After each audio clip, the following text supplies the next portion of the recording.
Hello everyone. This is not a story for the faint of heart. Today, we will be stepping into the darkness of the most gruesome cases, where evil not only exists, but also leaves bloody and haunting traces.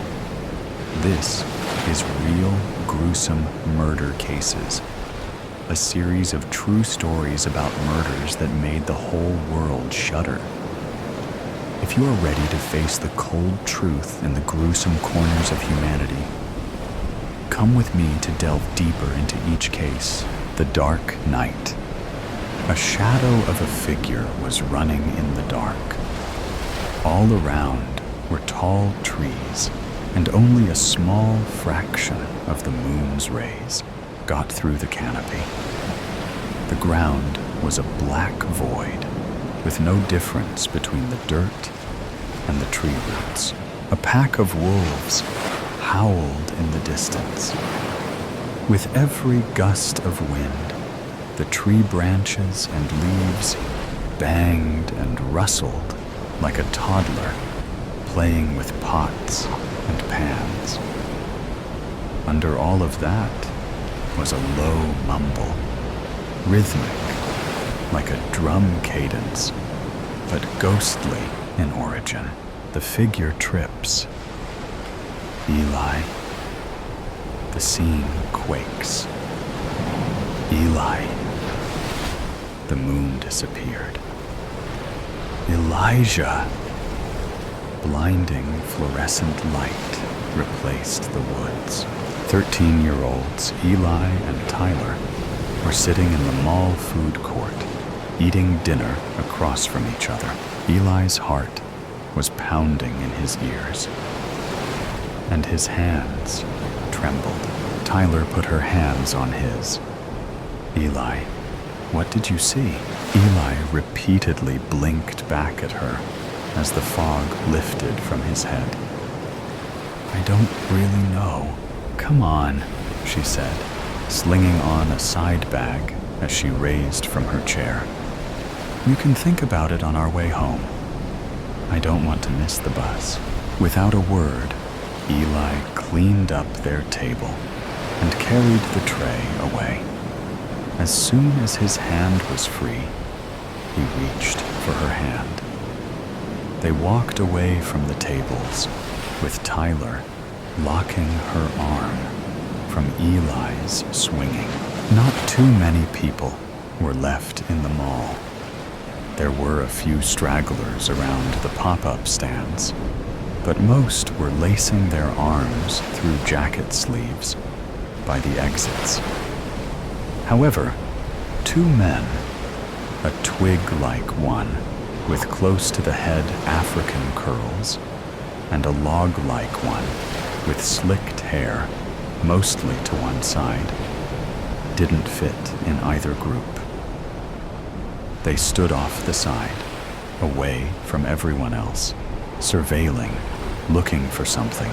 Their cookies and cream vibe didn't make Tyler divert their path. She was right until they stepped into their way. Excuse us, Tyler Woodlock and Elijah Krieger, the twig one asked through a British accent. Tyler pulled Eli closer. No, sorry, she answered, starting to walk around them, with her and Eli's fingers turning red. Government agents? The other man stopped them, flipping open his budget case. Miss Woodlock. The Brit slid closer, as Tyler gave out a nervous laugh. She pulled it together with a devious smirk. All right, agents. She stepped closer. But one thing first. Yes, the man said, putting his budget back. Tyler gave the Brit, the fitter one, a stiff kick in the shin.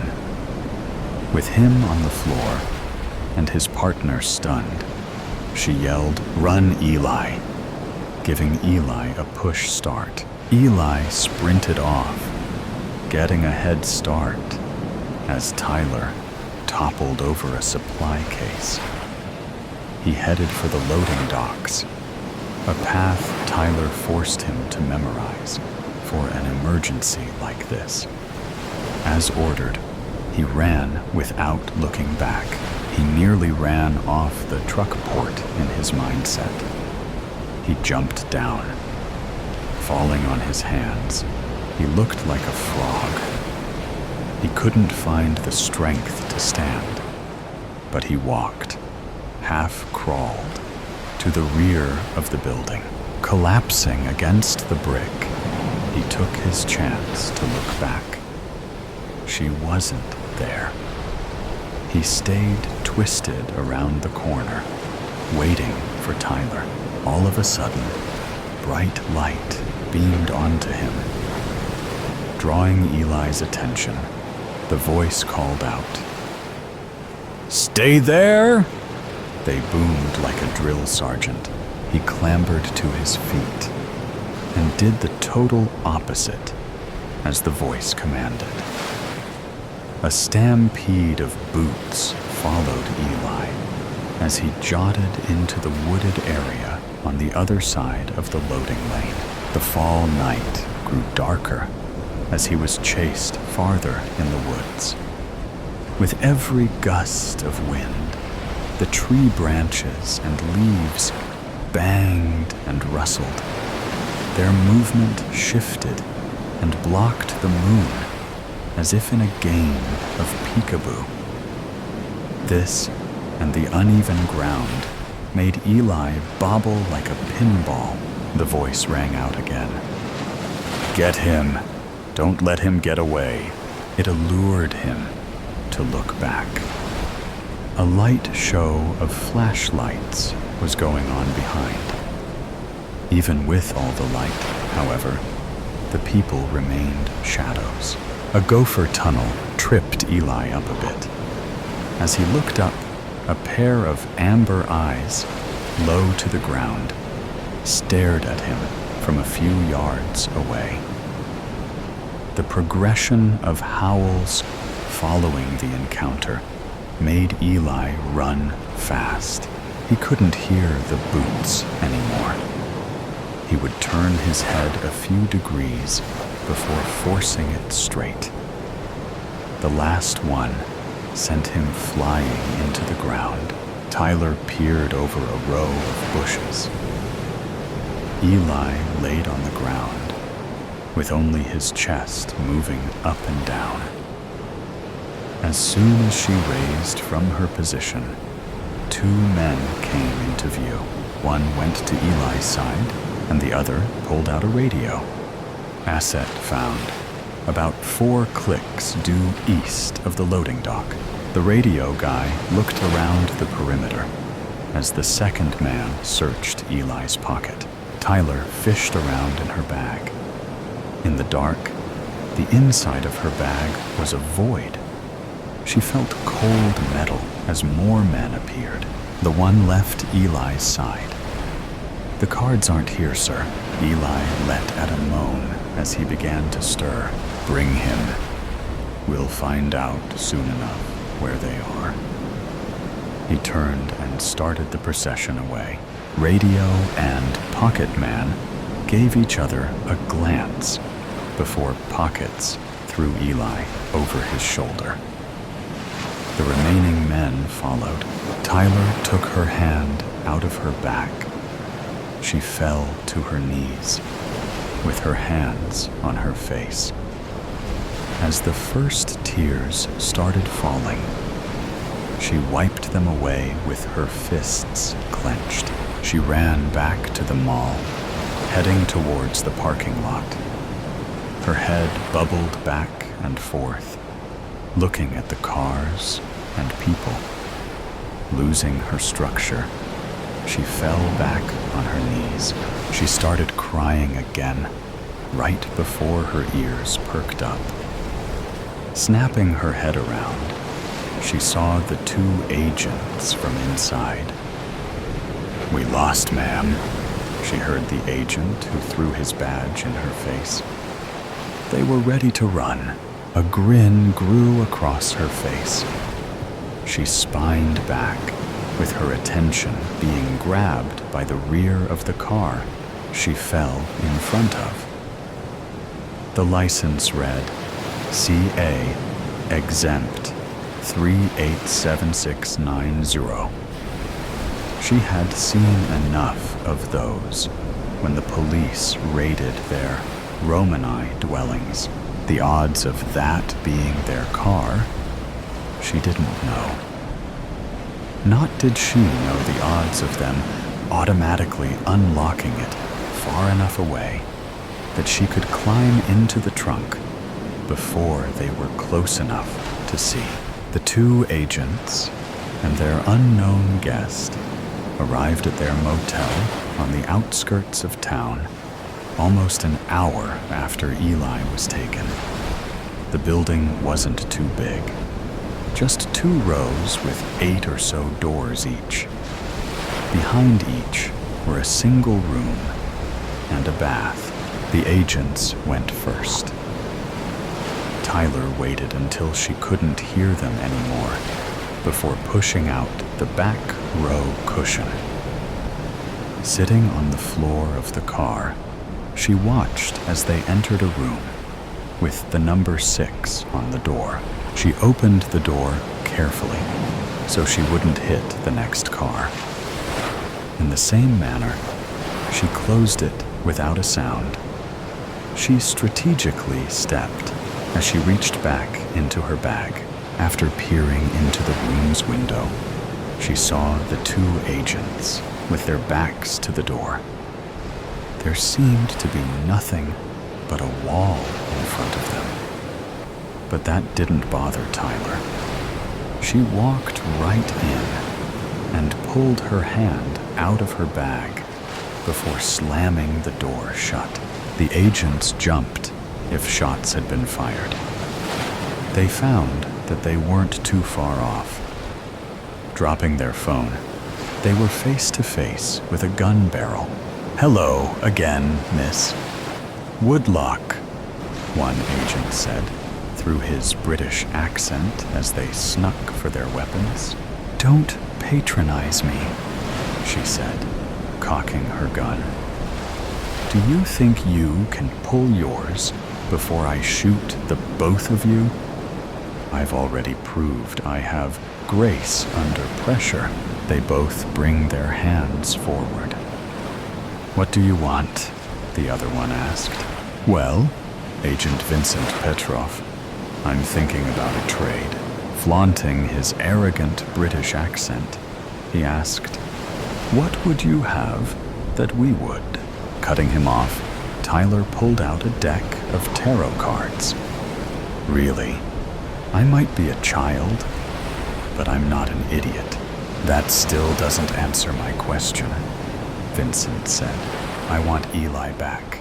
"Excuse me, even if I believe for a second you're not with the men who took him, you bring him back to me, and you get these no-so-meaningless cards, and we all live happily ever after." The agents gave each a glance. "Let me make this easier. You do this, or I shoot you and go on my merry way." Eli was groggy, teetering between awake and asleep for the car ride, though no one could tell through the blindfold, nor from his position in the trunk.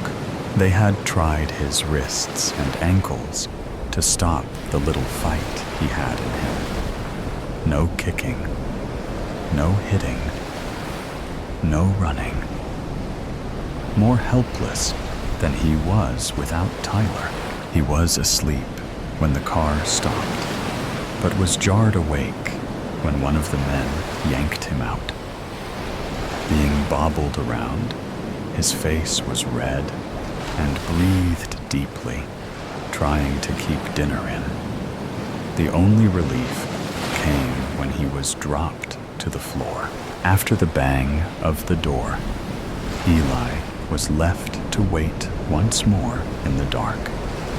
He pulled at his ropes, only stopping when the burning turned into paper-cut sensations. No closer to freedom, he crumbled. Stopped straining, stopped fighting, stopped holding it together. Back at the motel, Tyler sat crisscrossed on the first bed from the door, yanking her locket back and forth on its chain. She stared at the agents that sat on the other side of the room. She tried to hear what they were saying, but they put the same effort into the opposite. "What are we going to do, Miles?" Vincent asked. "Play the game. Easier said than done. We know when, where, and a fair idea of by who. The who is what scares me. I would be more scared of the lass if we don't." I agree with Agent Walker. A woman, dressed in a white skirt suit with her dark hair in a spiral braid, said just inside the room. "Ms. Isles?" Vincent jumped out of his seat. Tyler did the same. She stared at the woman, jotting a glance at the door, then back. No one heard the door open or closed. "Hello, miss."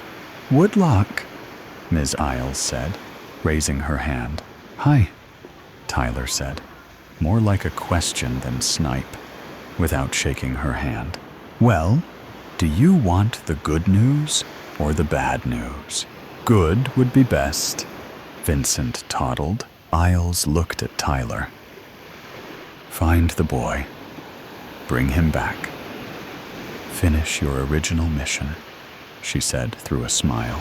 She began to walk away. She already had her hand on the doorknob before any of them stopped her. "What about the bad news?" Miles shouted.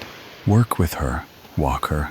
Work with her," she said, leaving before and without argument. Eli had no idea how long he was asleep for, but when he opened his eyes, he was met with a blinding light. He stretched out to find his legs and arms unbound. Panicked and joyed, he shuddered and jostled. He missed the hand on the wrist. A shadow eclipsed the bright light. "Do you mind not moving?" The voice sounded familiar.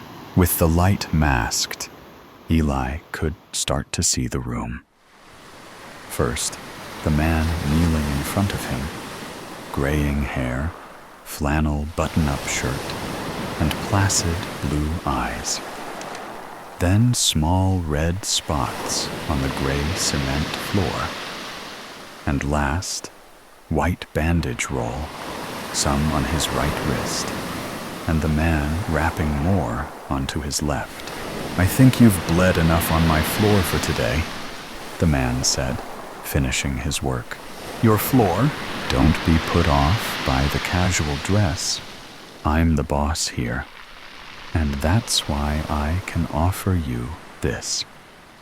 You answer all my questions, and you can go home to your gypsy family, to your sweet wife, Tyler, without any more harm."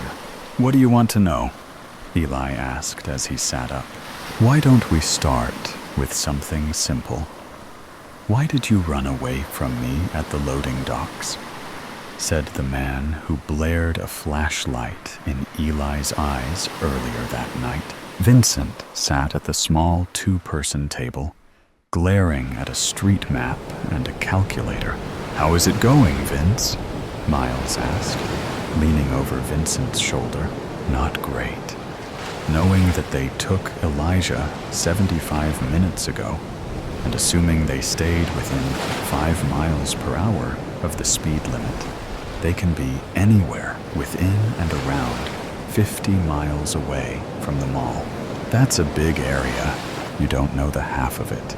"Miss Woodlock! Tyler!" she yelled at him. "My name's Tyler." "Tyler." He put his hands up halfway. "Can you give us anything?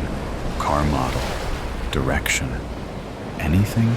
"I was a little busy," trying not to get caught myself, trying to find you fools. If we try to search all of this, Vincent pulled Miles closer and lowered his voice. We won't get to him in time.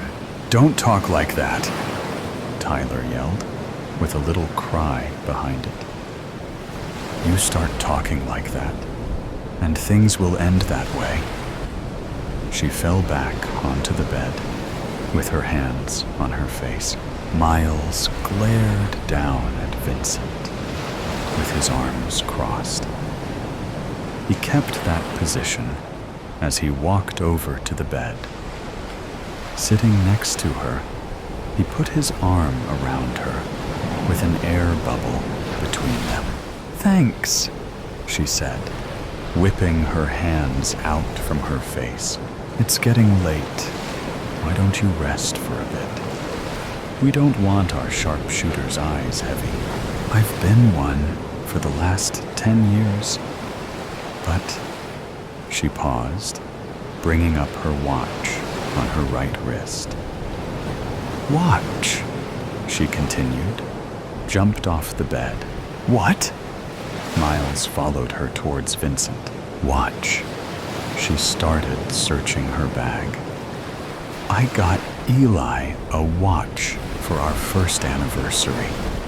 He never takes it off. She presented the watch's instructions. And it has GPS. Anniversary? They asked. During their time together, the man asked Eli an array of questions. Most about trivial personal things to get Eli relaxed and uncoil from his balled-up position. It was working, too. He was as relaxed as if he was home. His eyes glassed over as the questions droned on. The room faded away. A dark place appeared. A spotlight shines on the center. A glint of metal moved in from the bottom. A gun, revolver, a white hand, a flannel sleeve. The hand snapped the bullet holder back into the gun. It aimed. Destroying the image, the shot fired caused Eli to scream and hold his ear. His ears were still ringing when the man tried to calm him down. Eli saw what he expected was on his own face, on the man's. The man removed Eli's hands. His mouth moved, but Eli couldn't hear it. He yanked himself away. Why are you asking me all these questions? What do you want? The man had a blank face. He opened his mouth, but nothing came out. After straightening his shirt, he said, "You have something that belongs to me." "I don't have anything," Eli shuddered. "Not now, but..." He exhaled heavily through his nose. "Tyler gave you something. A set of tarot cards." "I don't know where they are," he stuttered. "Well, it's the last question you have to answer, so give it a good thought. They could be anywhere. In the woods where you chased. Back in the mall where the other two did. With," he said, trying to put the brakes in his mouth. "Sir, you know where they are." No, I don't." "Yes, you do." He pulled a gun from his back waistband. "Tell me." Eli's mouth opened, but the only crashing noises came. The sound made both of them jot their attention towards the door. The man gritted his teeth. The other two. Staring down at his gun, he weighed it in his hand before bringing it down on Eli's head. Eli fell to the floor again. The last thing he saw before the backs of his eyelids was the man's black shoes walking out the door. The black gave away to wisps, at first merging into cacti and sand. They whirled by through the view from a car window. Tyler sat on the opposite side, smiling back. In the front seat sat Miles and Vincent. The whole picture felt loving and had a dream-like glow. It faded into a face full of fabric. Before he could freak out like his earlier ones, a hand touched his shoulder. "You're all right now. You're safe," Tyler cooed. In a quick movement, Eli raised to hug her, nearly bringing them to the floor. Regaining her structure, she hugged back. In their embrace, Eli missed Miles and Vincent standing off to the side, smiling down at them. "My dad's? A killer? Hey, I'm gonna be home, just a little bit late tonight. I'm running by the library," I tell Mason through the phone. Mason's my boyfriend of 5 years on Tuesday. "Okay, no worries. See you when you get home. Love you." "Love you," I say, and hang up. Right now, I'm taking forensic classes, and I'm totally lost. You'd think it'd be easier, but you'd be mistaken. So, I'm on my way to get a forensics for dummy book. My mom says this is the right path for me, and I should stick with it though. She says, my dad would really proud too. He was killed when I was 2. He was shot.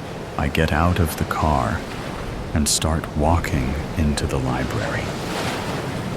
This library is probably the nicest ones you could come across. It's tall and futuristic looking, completely glass, and has this huge tree in front, like the Circle of Life tree from The Lion King. That's why I call it the Lion King Library. It's special. Mrs. Darcy, the head librarian, greets me. She's a funny little thing, fierce too. "What are you looking for, doll?" she asks. "Forensics for dummies. Could you point me to the crime section, please?" "Ah, right around the corner," she answers, pointing. "Thank you, Mrs. Darcy," I say, and walk towards the section. When I get to the shelves, there are hundreds and hundreds of books, some talking about mass killers and other talking about the victims. I run my fingers across the spines and look at all the titles. How to stop a killer. Wonder how promising that is. Another one says, "Behind the scenes of the FBI." That sounds interesting. I grab it and knock 3 books off the shelf, and it echoes. This is embarrassing. I grab the books I knock over and reach to out them on the shelf, but one catches my eye. Is that my dad's name? Is that him? On this book? I look at the title. I'm stopped in my tracks, and I can feel the color bleeding from my face. Inside the mind of the Carter Brooks, the killer we all know. What? I am holding the books in my hands, and I can't stop shaking. My dad's a killer? My breathing's gone heavy, and I can feel the hit tears running down my cheeks. I didn't know this. What? I'm in shock. My dad? A killer? I look at the back, and I see more pictures of him, and I go into a complete sob. My dad was a killer, and I find out this way? From a book that I knocked off a shelf? In a library in the middle of Utah? Should I look through it? I sit down with my back facing against the shelf. I open up to the first chapter. His drive. I put this down. I can't read this, but I owe it to myself, right? I pause and just stare at the book. This isn't real. It can't be. He died from a shooting.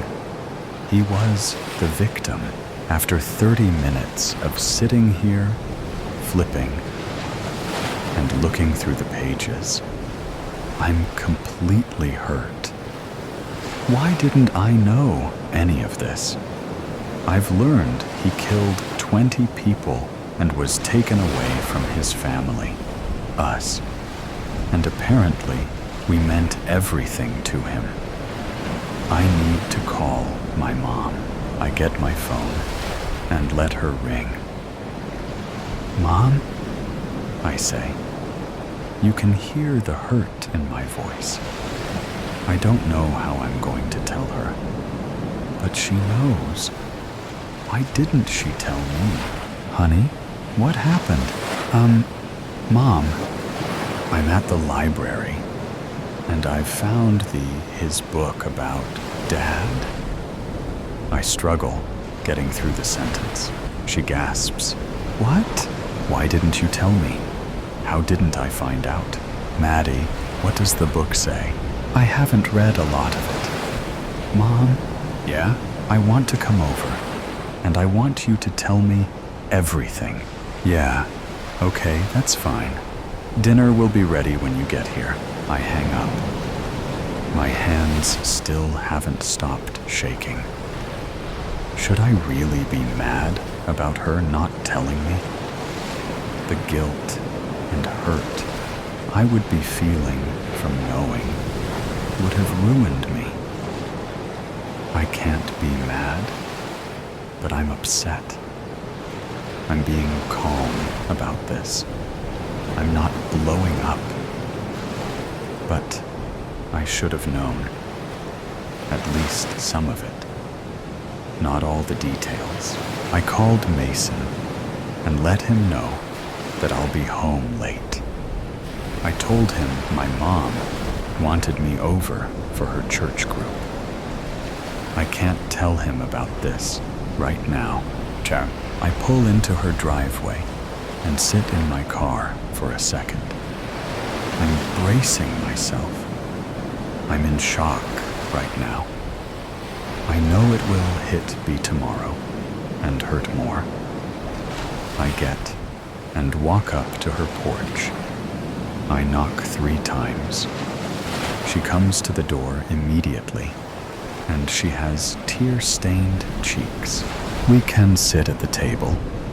Did you bring the book? She says, leading me to her table. I nod. I'm saving my breath. I pull the book out of my purse and lay it out in front of her. Her eyes get glossy again. What do you want to know first? She asks.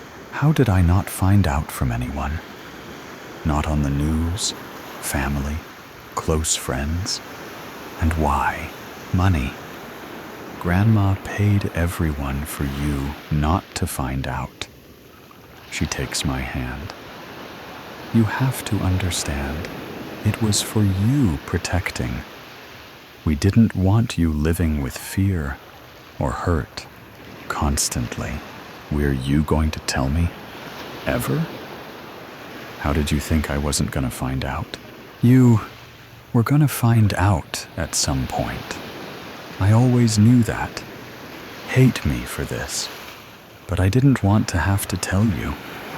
I thought, since it was 40 years ago, you wouldn't see things like this.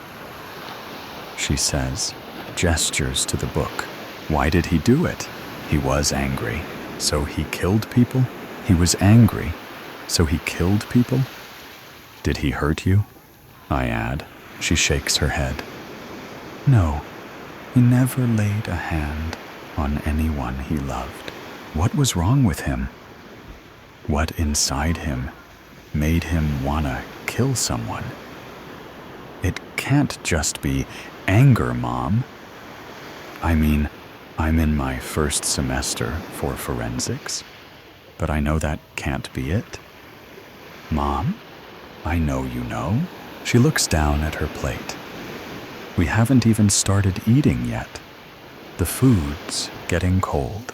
He had multiple personalities. 2.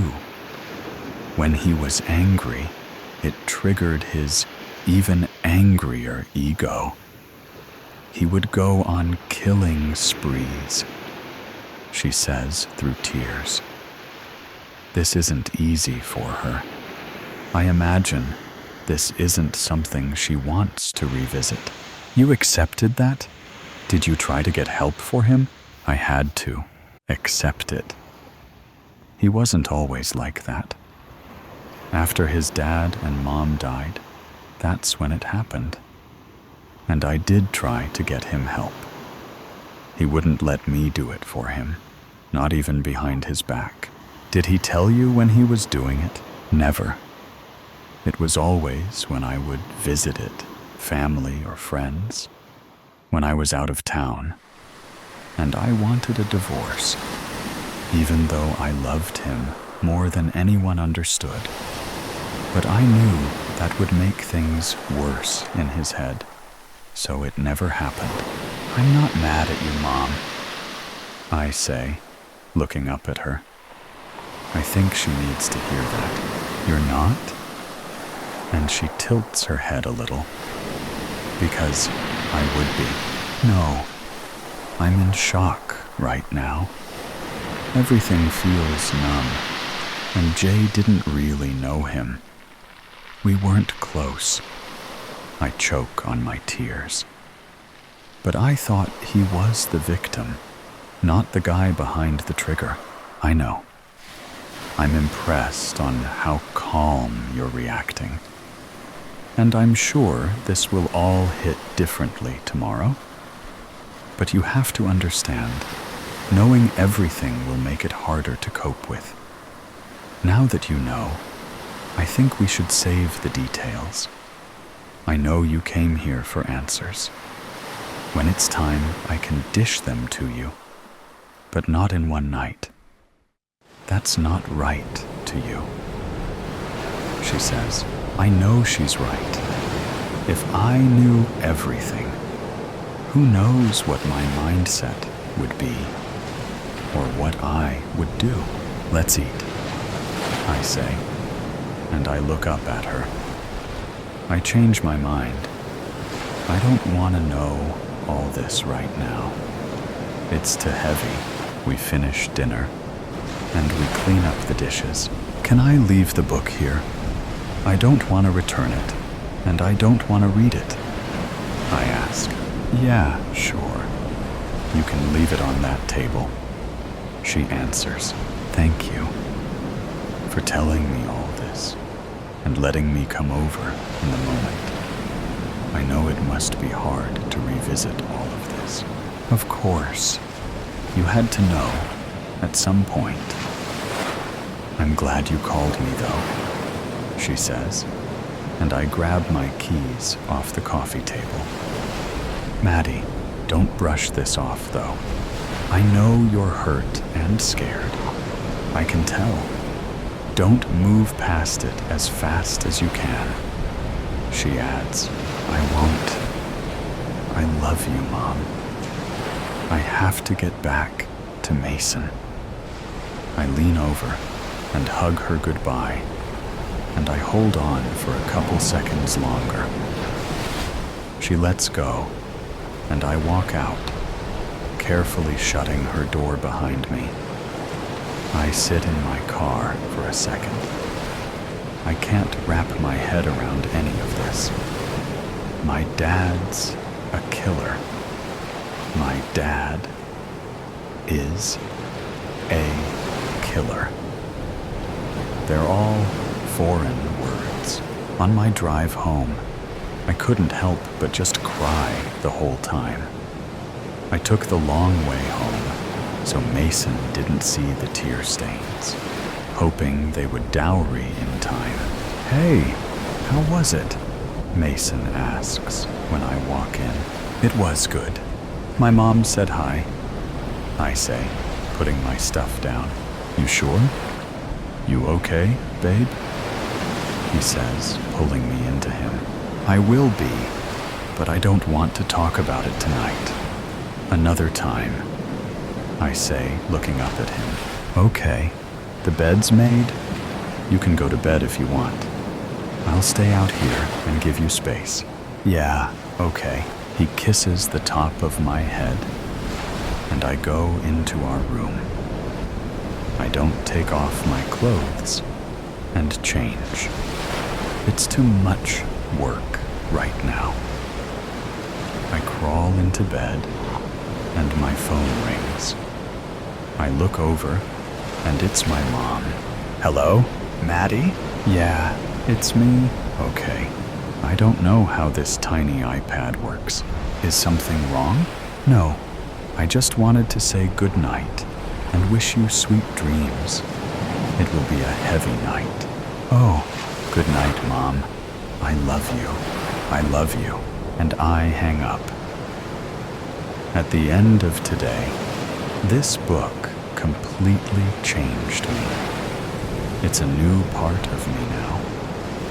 I know things I wish I didn't. Muddled murder. The first thing I saw when I woke up was the blood. My mind went into a full panic mode, and I flipped out. I started checking all over myself to see where I had been injured, my bloody hands smearing the blood all over my clothes. Then I realized I wasn't injured, which could only mean one thing. It was someone else's blood, but whose? I had no idea. In fact, I had no idea where I was. All I could see around me was a dark, narrow street. I was standing on the sidewalk, quite far away from the nearest streetlight. Above me was the clear night sky. A handful of stars shone down upon me, and I felt that they were supposed to give me some comfort, but my heart rate refused to slow down. And then I saw it. There was a body on the curb, barely 10 meters away from me. My natural instinct was to go and check on the person, but something stopped me. I wondered what, but my memory refused to provide me with anything in my past. I tiptoed closer. Not another soul in the alley as I went and checked. I was still a couple of meters away from the man when I realized he wasn't breathing. There was a pool of blood spreading from his torso and onto the sidewalk. The man was dead, and I had blood on my hands. I didn't need any memory to add up the two. A car's headlights suddenly flashed to life in front of me, and the engine revved on. It reversed a bit, and then sped past me, barely giving me enough time to register the man sitting inside. From the small pharmacy in front of me, a short, bearded man came out and started pulling down the shutter. I did the first thing that came to my mind. I ran. I had no idea how long I had run for. But I am sure it was a pretty long time because my t-shirt was completely soaked in sweat by the time I stopped. And it was an early winter evening. I realized I was on a bridge, a few cars going by, couples walking, holding hands, families with little children. I wondered who my parents were, if I was married or had a romantic lover. If I only had my memories back, my life. But the sight of my hand snapped me right out of those thoughts. It didn't matter, because nobody would want to be related to a murderer. I didn't know if someone else had killed him, or if it had been me. But suddenly, it occurred to me that it would be better if I didn't know. If I did remember my past, what if I realized that I had murdered him? Not only him, but maybe others too. Just that thought made me doubt myself, and wanting my memories back seemed like a dangerous option. I descended the bridge to reach the turbid river flowing past me, and thankfully washed up my bright red hands in the water. My hands were numb by the time I stood up to return to the upper roads. That was when I heard something. "Oh, it was easy as cake," a man said. "Are you sure no one was there?" asked a woman. "I think I saw a girl, and she saw me." I panicked and drove forward, but the car hit her head, and she collapsed to the ground. I didn't know what to do, and I stopped to check, but she was stirring up, so I raced away, the man replied. It was coming from the other side of the bridge, beyond the wall separating the riverbank for the construction of the bridge. I tiptoed over to it and peeked out to see who was talking. Smoke blew out from a man's dark lips as he put a cigarette into his mouth again, leaning on the wall. The woman was standing across from him, arms crossed, in oversized, baggy clothes. She had a beanie on her head and wore huge, funky glasses. She was facing me, but I was well hidden in the dark. They continued talking, not caring to keep their voices down. "You dolt, the body is still there?" the woman asked. "Abandoned on the sidewalk. Shouldn't be noticed by anyone till tomorrow morning. By then, we'll be long gone." The man was nonchalant. The woman nodded, a bit anxious, while he smoked for a minute more. Then they both started climbing up the riverbank. I followed them after some time, composing my thoughts and struggling to remember something. I thought I must have waited for a minute or two, but I somehow still saw the car leaving with the two people in it, and the slate of my memory, which had been wiped clean, managed to store the number in it. Police sirens made their way to my ears, and I was a bit surprised. My blank mind recognized it. Had I heard them many times before? Was I actually a criminal? What was my past? I somehow didn't want to find out. I just stood frozen there, above the riverbank, in the headlights of the police cars, as they advanced towards me. I was literally unable to move, dead tired and fatigued. Hands up in the air, came a voice over the loudspeaker. My addled mind did as I was told. The next few minutes were a blur as the cops came out, handcuffed me, charged me for the murder of a famous entrepreneur, and took me to the police station for questioning. Somewhere along the way, I fell unconscious. Did you kill Mr. Pop? I knew that was the name the entrepreneur was known by, but it sounded funny. I bit back a chuckle.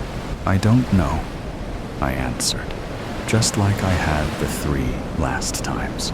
I have all night, the officer told me. Keep sitting then. I hope your butt doesn't hurt. I almost smirked.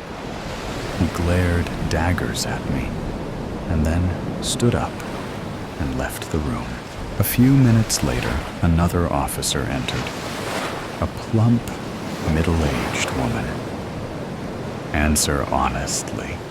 Did you kill Mr. Pop? I have been telling you honestly. I have no idea whether I did or I didn't.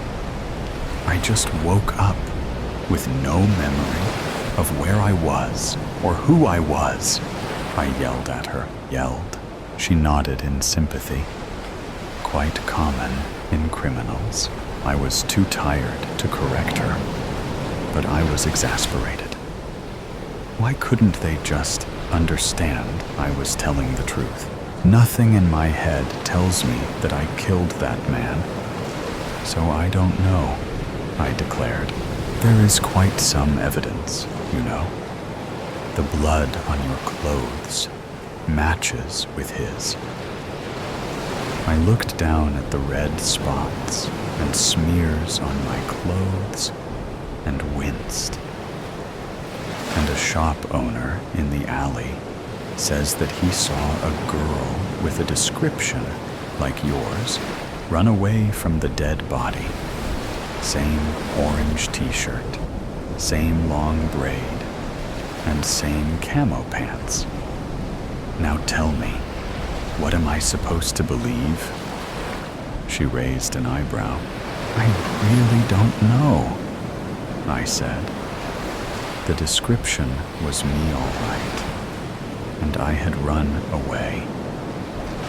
But had I killed the man? Unsure guilt surged through my veins, and the officer noticed the beads of sweat on my forehead. If I was the murderer, I was just making their jobs harder. But then, I didn't want to find out. Unsure guilt was stressful enough, and I didn't know how I could live with the knowledge that I had killed a human being in cold blood. Are you sure you don't want to confess anything? She asked with a tone of finality in her sweet voice. I would confess if I remembered anything, I replied. Then I suddenly remembered something. Wait, what's wrong? The lady officer leaned forward, eyebrows knitted together. I saw that car leave the bridge tonight. The 2 people in it, they were talking about something suspicious, I said, racking my brain for the words. The man raised an eyebrow. What? I'm not sure.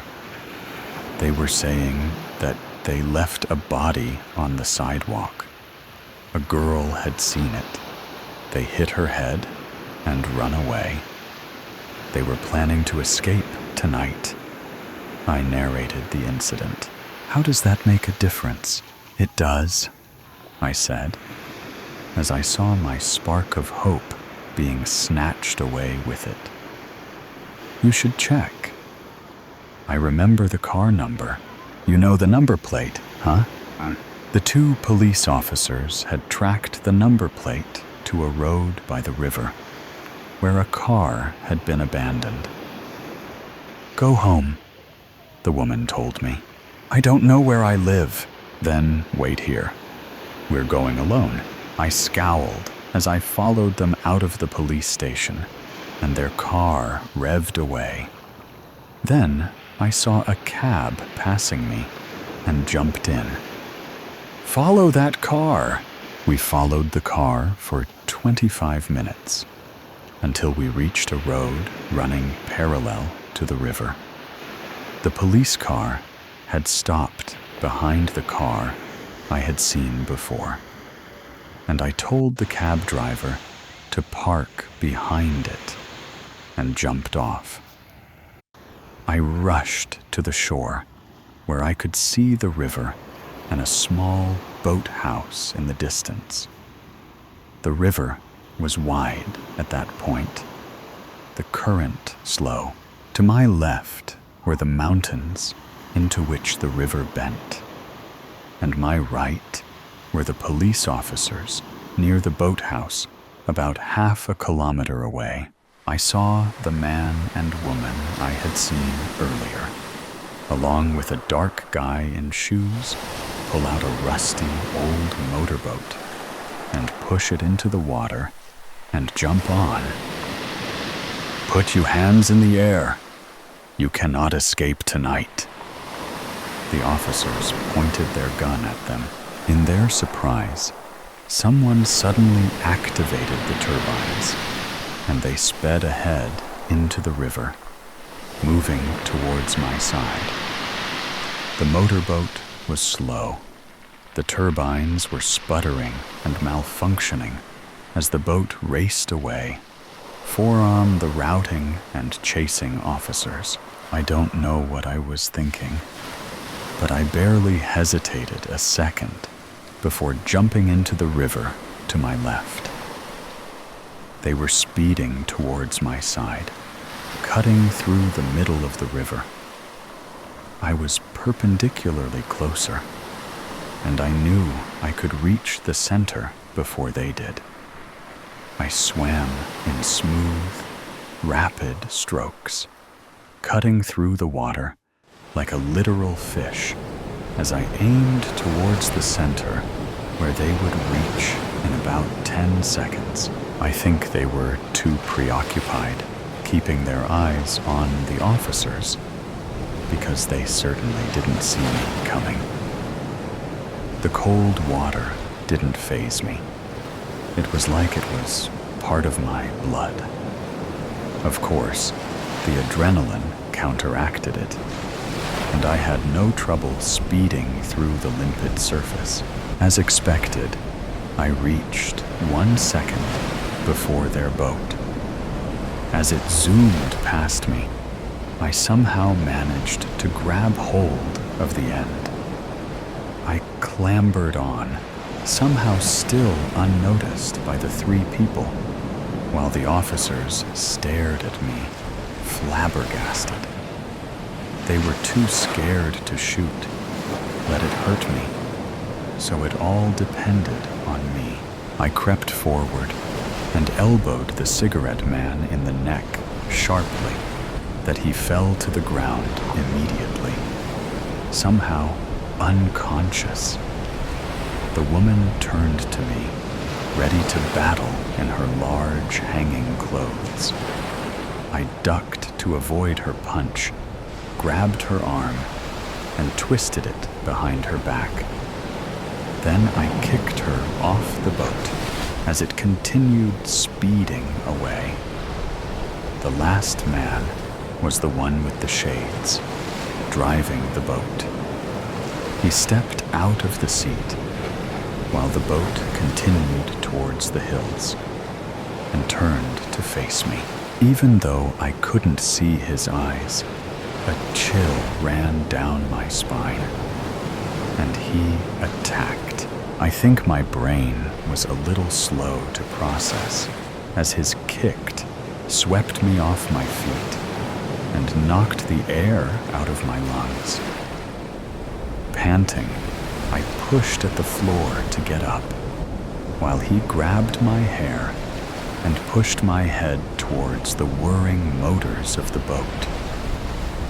He pressurized me into the blades while I used all my physical strength to hold my head up. He pushed once, twice, and the third time, I finally got a grip with one hand to ram the other into his sternum. As he doubled back, I realized that the boat was heading straight for a wall of soil and bushes. A hill was straight ahead. I rushed towards the wheel, but before I could rush it, the man got up and tugged me back. I wrestled with him, watching the imminent crash drifting closer. He kicked my thigh, and I launched a punch at his shoulder, ran again for the wheel. Grabbing the cool metal, I yanked it to the right, just as the boat curved around the edge of the hill, and barely avoided the collision. The man with shades had managed to stand up at the end of the boat, but my sudden turn threw him off balance, and he splashed into the water. I steered the boat towards the shore as I saw the other two criminals climbing out and being ambushed by the police officers. I finally parked along the bank and stepped out, my mind in a whirl, even more muddled than before. The two officers emerged, dragging along the two criminals. The woman went on to the boat and brought the third guy, then came back, and both of them patted my back. But I wasn't paying attention. My mind was elsewhere. How did I know how to do all that? How did I swim so well, or fight so brutally? The worst thought crept into my head. I could be a trained assassin or mercenary. I was too much of an expert, and I had been pretty close to the dead man. I was scared that I had led the police on a wild goose chase. I must be the real criminal. I must have killed Mr. Pop. I didn't want to find out. When I voiced my concerns, the police officers waved them away, too busy congratulating me. But my head refused to believe them, fearful of what my past could hold. Hey, do you remember me? A man rushed into the hospital ward, worry lines creasing over his forehead. Two people who claimed to be my parents were standing on one side of my bed, explaining to me that he was my brother. I'm sorry, but no, I said, and he looked like he was about to burst into tears. My parents leaned over and hugged him as they also squeezed my hands. I saw the two police officers appear from the door. They had huge grins on their faces. All three of them confessed to the murder, and we also found them guilty of a couple more. They have been duly imprisoned. Great work, kid, the man said. And on top of that, it was announced a couple of hours ago that you are going to be awarded a bravery medal for your courage. The woman was about to jump up and down. I found it difficult to smile. But how was I able to defeat them so easily? How could I fight so well, swim so smoothly? Are you sure I'm not a danger to society? My brow was furrowed. No. Not at all. The man who was supposed to be my father guffawed and slapped my thigh. Don't worry. I'll tell you a bit about yourself. You are 26, won 7 medals for swimming in high school, and now teach martial arts at a renowned academy.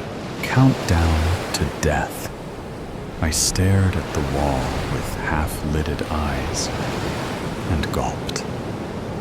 My breath was hoarse and croaky, my throat dry and absent of hydration. My hands trembled uncontrollably, scrambling for the cheap chalk, even though my eyes never once graced the sight of the white stick. My exhales were never rhythmic, constantly choking on the air as I mentally tried to inhale and exhale at the same time. I looked at every line drawn individually, memorizing what each meant to every detail of the messy scratch. There drawn were tallies, 42 singular ones, 8 full ones, with 2 to spare, to be exact. Each resembled each day I was kept here, in this hell. And they were slowly counting down to the inevitable release. I had 3 more weeks to fully understand my limited time here. My eyes suddenly widened as I let out a scream of terror. A scream that my fellow prisoners were very accustomed to. A scene of trauma washed over my eyes and sent my body crashing down onto the floor in pure fear. A sense of panic overwhelmed me, and my body began to sweat. All my movements henceforth were uncontrollable and predicted by the past. My emotions were painfully drowned by regretful memories that I begged to forget.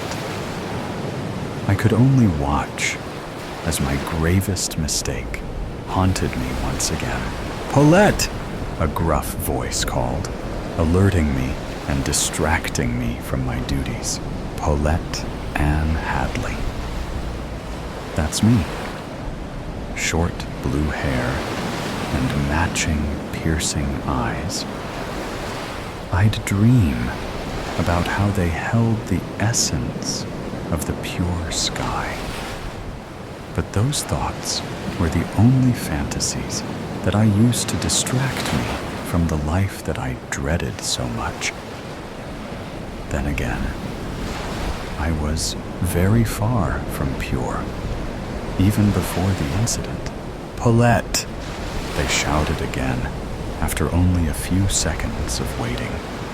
Impatient as always, incompetent as always.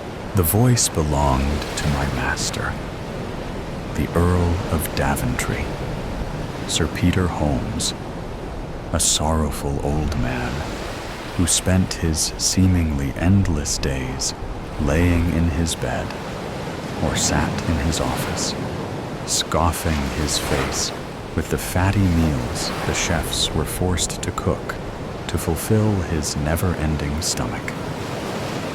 He ate his feelings. I'd feel sorry for him if he weren't such a bastard. "Paulette!" he screeched for the 3rd time, all in the span of 20 seconds, so loud that I saw the family of mice that lived in the corner of the laundry room scurry across the dusty cobblestone floors in fright.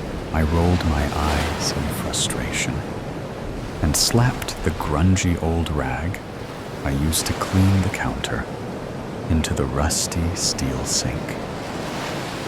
I tightened my apron and smoothed out the traditional maid's dress, all while cursing to myself in irritation. My uniform was nothing out of the ordinary for a low-classed maid like myself. Black and white, all the way through, of course. A short black dress with a white apron, white stockings, and black buckled shoes. I hurried up the grand staircase of the large Daventry estate, my feet thanking me for gifting them of a different surface to stand on that wasn't rough, uneven stone. Luscious carpet was certainly a lovely change from grubby concrete. Reaching my master's doors was something I was always dreaded because of what lay on the other side.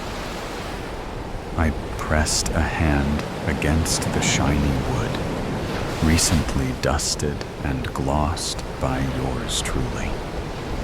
The smooth touch of the spruce was nice against my sore and worn fingertips. Master, I greeted with a sickly sweet tone, a forced smile painting my features. I could almost feel my left eye twitch in pent-up hatred. "Paulette!" he roared, his voice deep and gravelly. He was laid down on his satin sheets that held many empty plates and cups from the meals I had brought since this morning. They were already piling up. This sight was nothing new to me. This is what I spent my life's work on. This is what drove me insanity. A plate mounted with Victoria sponge cake rested on his rising and falling stomach. Oh, how I wanted to rip it open. "Yes, master?" I repeated, my voice bearing the same bittersweetness as every phrase that escaped my lips directed to my mortifying master. "I don't pay you to lounge around. I have been waiting for hours," he scolded, only to choke on a strawberry that had been layered between the sponge. Bits of red fruit spewed out into the air and dirtied the satin sheets with spit and berry. I cringed at the sight, but tried to contain the look because of the presence of my judgmental master. I enjoyed watching him struggle. "I was just finishing up the washing, master," I responded simply, never giving him the gift of eye contact. "I don't care what you were doing," he snapped with a snarl. "Clean up this mess. I am lying in filth. Hurry up, woman." He turned to his side, without giving a care about the plate that slid off his bloated stomach and smudged jam onto the expensive emerald. "Clean me up too," he ordered, with his own ugly, toothy cringe, showing off grimy yellow teeth. I rolled my shoulders backwards and relaxed my joints in a desperate attempt to contain my rage. I took 3 deep breaths through clenched teeth and slowly walked over to my master, my anger increasing with every step. I piled the empty plates into stacks and balanced them on my forearms to get the task done in one go and get away from my master as soon as possible. My muscles tensed under the weight of so much weight and sent my body to lean forward uncontrollably and my face to squish into the duvet. This would be a simple, clumsy topple to anyone but myself. Due to the superiority complex my master harbored, a deathly scream was sent sounding around the master bedroom. "Paulette!" How dare you assault me like this?" He shrieked like a toddler as he pulled away from my body, as if I were a parasite. I gulped, my body pulsing with overwhelming fury. My breaths became hollow and uneven, my lungs aching at the lack of oxygen I provided. Sorry, I stuttered, my voice dipping from a forced sweetness to a deep sarcasm. A sore cough followed my words, and a ripple crawled up my spine like a wave of violent anxiety washing over me without placing my eyes upon it. My fingertips grazed the blade of a knife covered in grease. My eyes widened, and all of a sudden, my movements were prioritized over my thoughts. My grip tightened on the kitchen knife, the sharp blade digging into my finger's flesh and drawing blood. The red liquid sunk into the satin and stained the fabric. But that was no problem, as lots more blood was soon to follow after. I let out a whimper as pain soared through my nerves. But I paid no matter. My only mind's focus was on the man who stared at me in confusion and growing anger. I couldn't care less about his emotions because they soon morphed into ones of pain and shock as I stabbed the tip of the knife into his belly. I pulled my hand off the blade and smeared my blood onto his naked stomach. I subconsciously let out a joyful yelp at the sight of his blood mixing with mine and creating an uncomfortable solution of growing red. I pressed my uninjured hand against the wooden handle of the knife and pushed the blade further into my master's stomach. I hastily pulled out the deadly weapon and plunged it back into his stomach. Blood splattered onto my dress, onto the bed, and onto my face. I repeated this sequence several times, the knife constantly going in and out of the body and splashing blood. With every cut, more blood seeped and deepened the stain on my usually perfectly clean apron. My face was now smeared in the metallic-smelling liquid and was dripping down my chin as if I were slurping soup, but missed my mouth. Master died after just a few stabs due to bleeding out and contagious infection. But that didn't stop my excitement.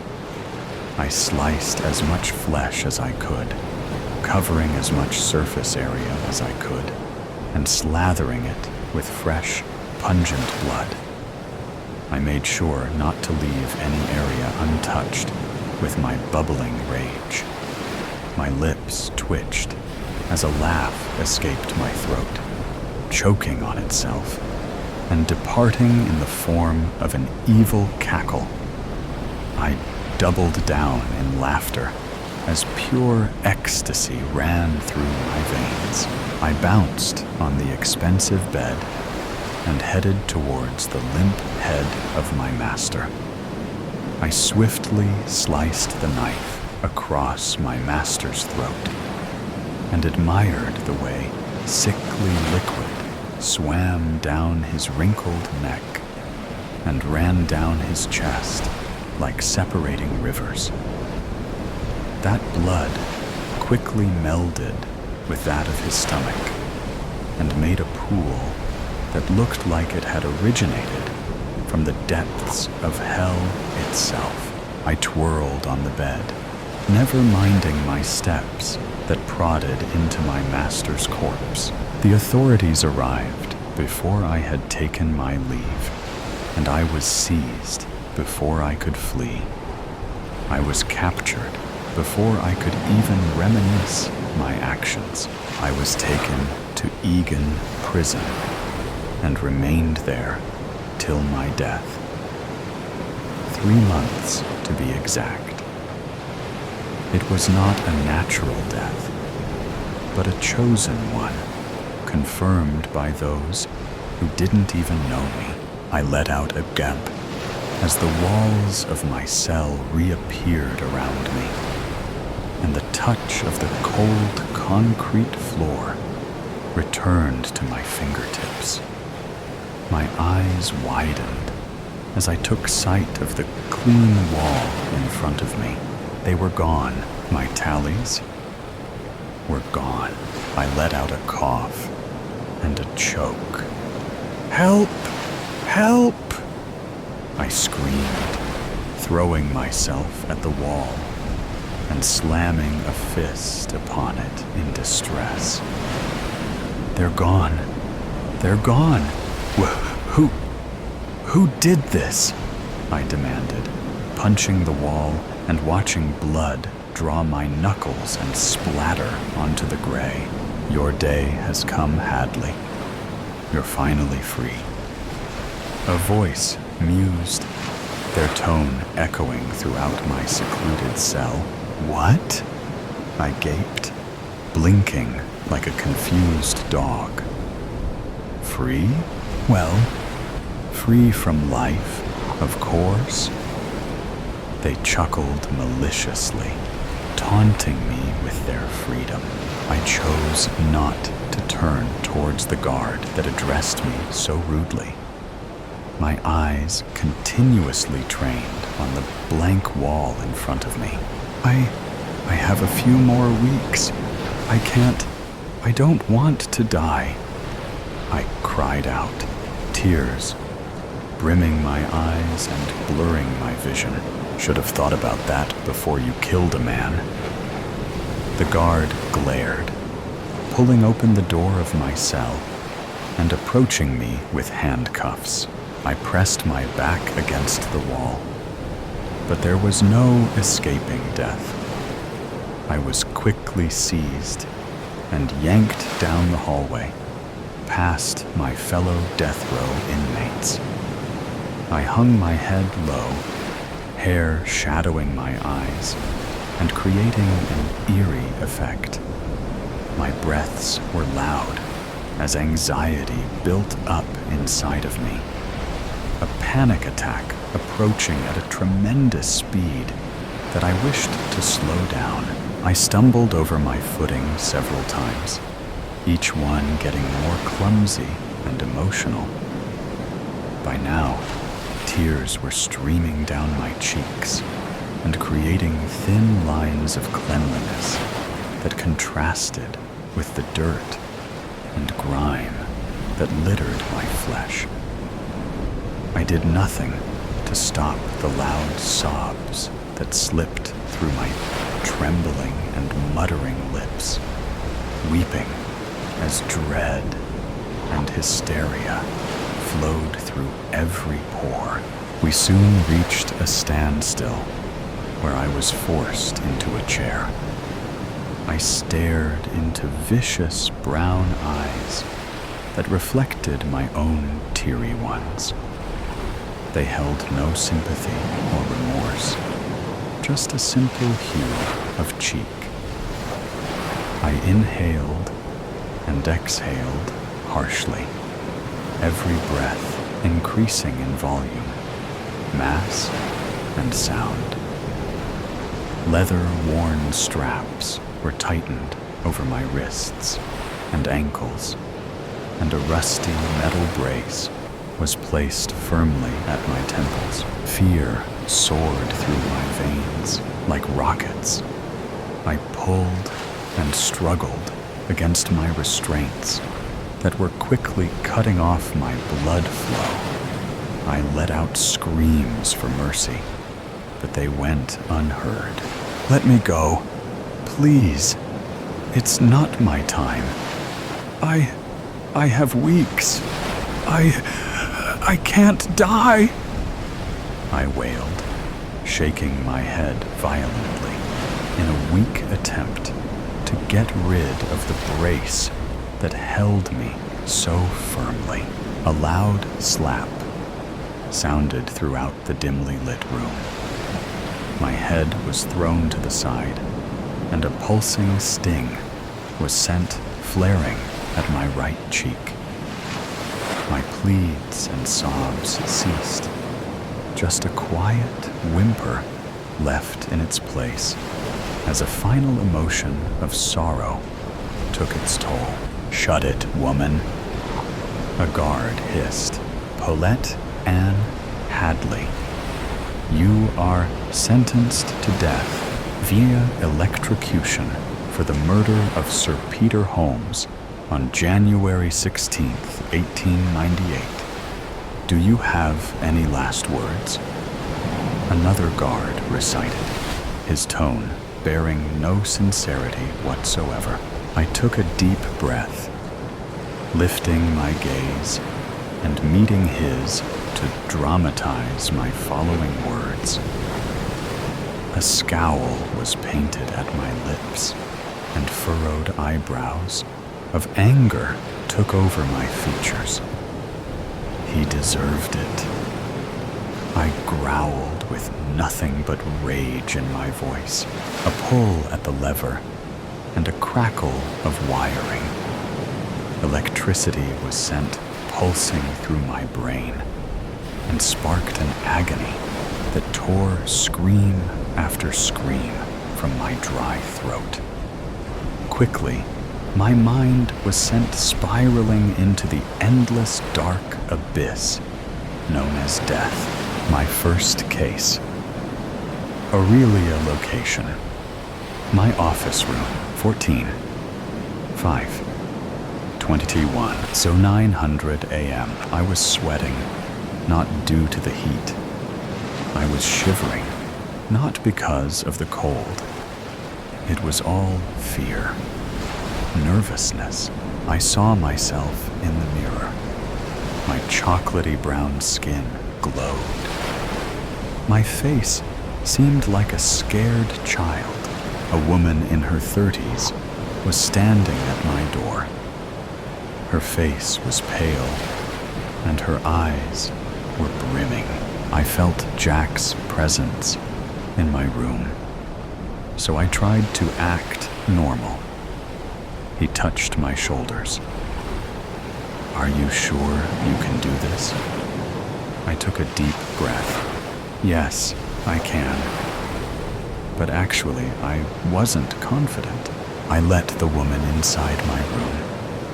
She said, "My husband, Victor, wasn't picking up his phone. I checked his lab, and he was lying over there with blood all around. Please help me." I was noting everything in my diary. I looked up at her face again. "So what's your good name?" She whispered, "Galena." I stared at her. "So, ma'am, is your husband alive, or?"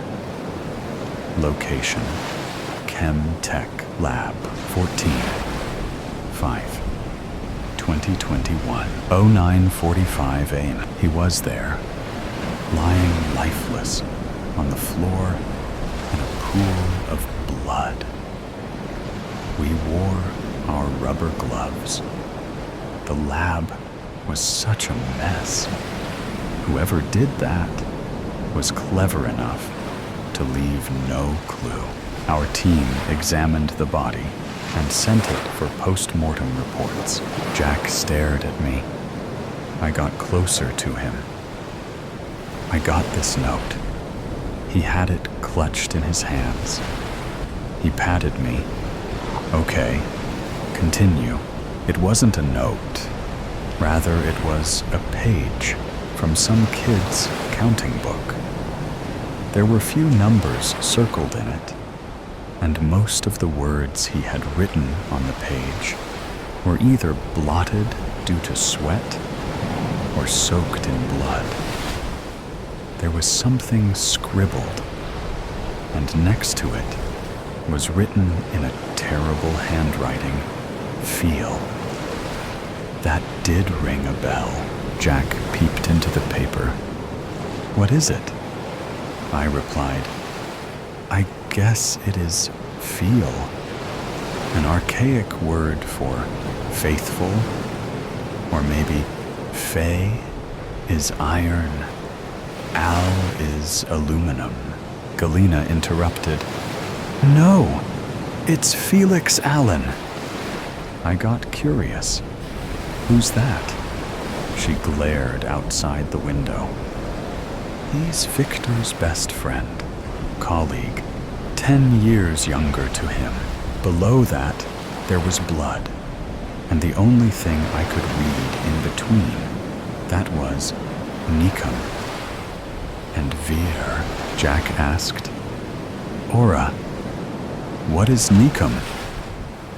I took my eyes off the paper. Probably it's a surname. One of my classmates had it. I moved to the surveillance room. Galena followed me. This room is incomplete. There's nothing to check here, lady. Victor hasn't installed the cameras yet." After sealing the area, we met the watchman. "Sir, you were supposed to be on duty last night." He nodded his head. "Yes, ma'am." I walked closer to him. So what seemed unusual last night?" He replied, "Nothing of that sort, ma'am. As usual, Victor, Sir, and Felix had a terrible fight.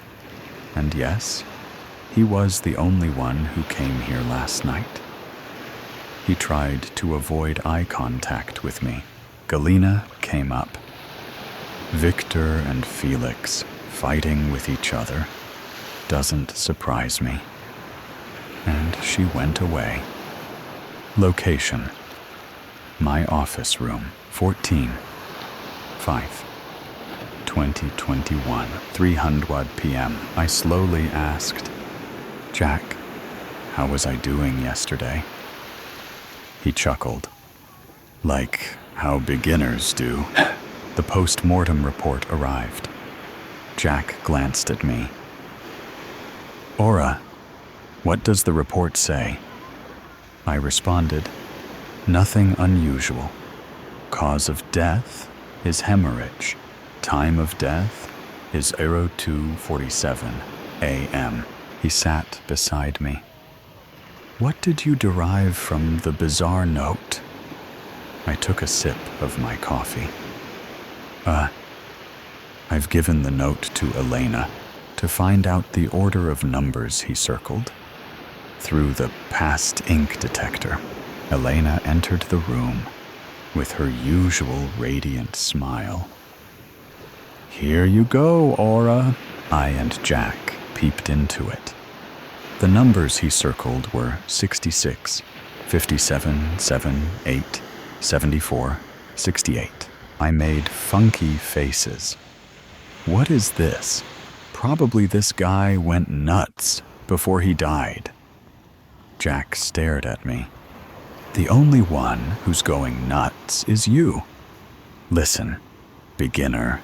See, there are 10 digits. Probably this is a phone number." Unable to control my curiosity, I dialed the number to check. It said, "This is Felix. I'm busy. Leave a voice message." I felt so embarrassed, even though it was my first case. Location: Felix's house, 15/5/2021, 8 a.m. I knocked at the door. I was nervous, excited, and don't know what else. The door opened. A man, probably in his 50s, stood there. He wore short floral trousers and a white crumpled shirt. "May I know who's this?" I beamed. "I'm Aura. Aurelia. Don't you remember me, Uncle? I'm Felix's college friend." He smiled back. "Yes, I do. Look, girl, you've grown up." I chuckled. Felix was in his room. And what surprised me was the room consisted of both Akara Nikom and Dylan Ower. I felt like it was turning from an investigation to a reunion party. Felix was too in shock. A positive shock. He hugged me. "Oh my God, this day is too good." A few minutes ago, I was telling these guys how upset I am for you weren't here, and he asked me to take a seat. "I'll get you something to eat. By the way, Dylan and Akara got married. You know, they're working with us." I reminded myself I had some work over there. I went inside Felix's kitchen. "Phil, would you mind if I stay here with you tonight? I need to talk something in private." He beamed. "Yeah, sure." He got too excited. Back in his room, I looked all around.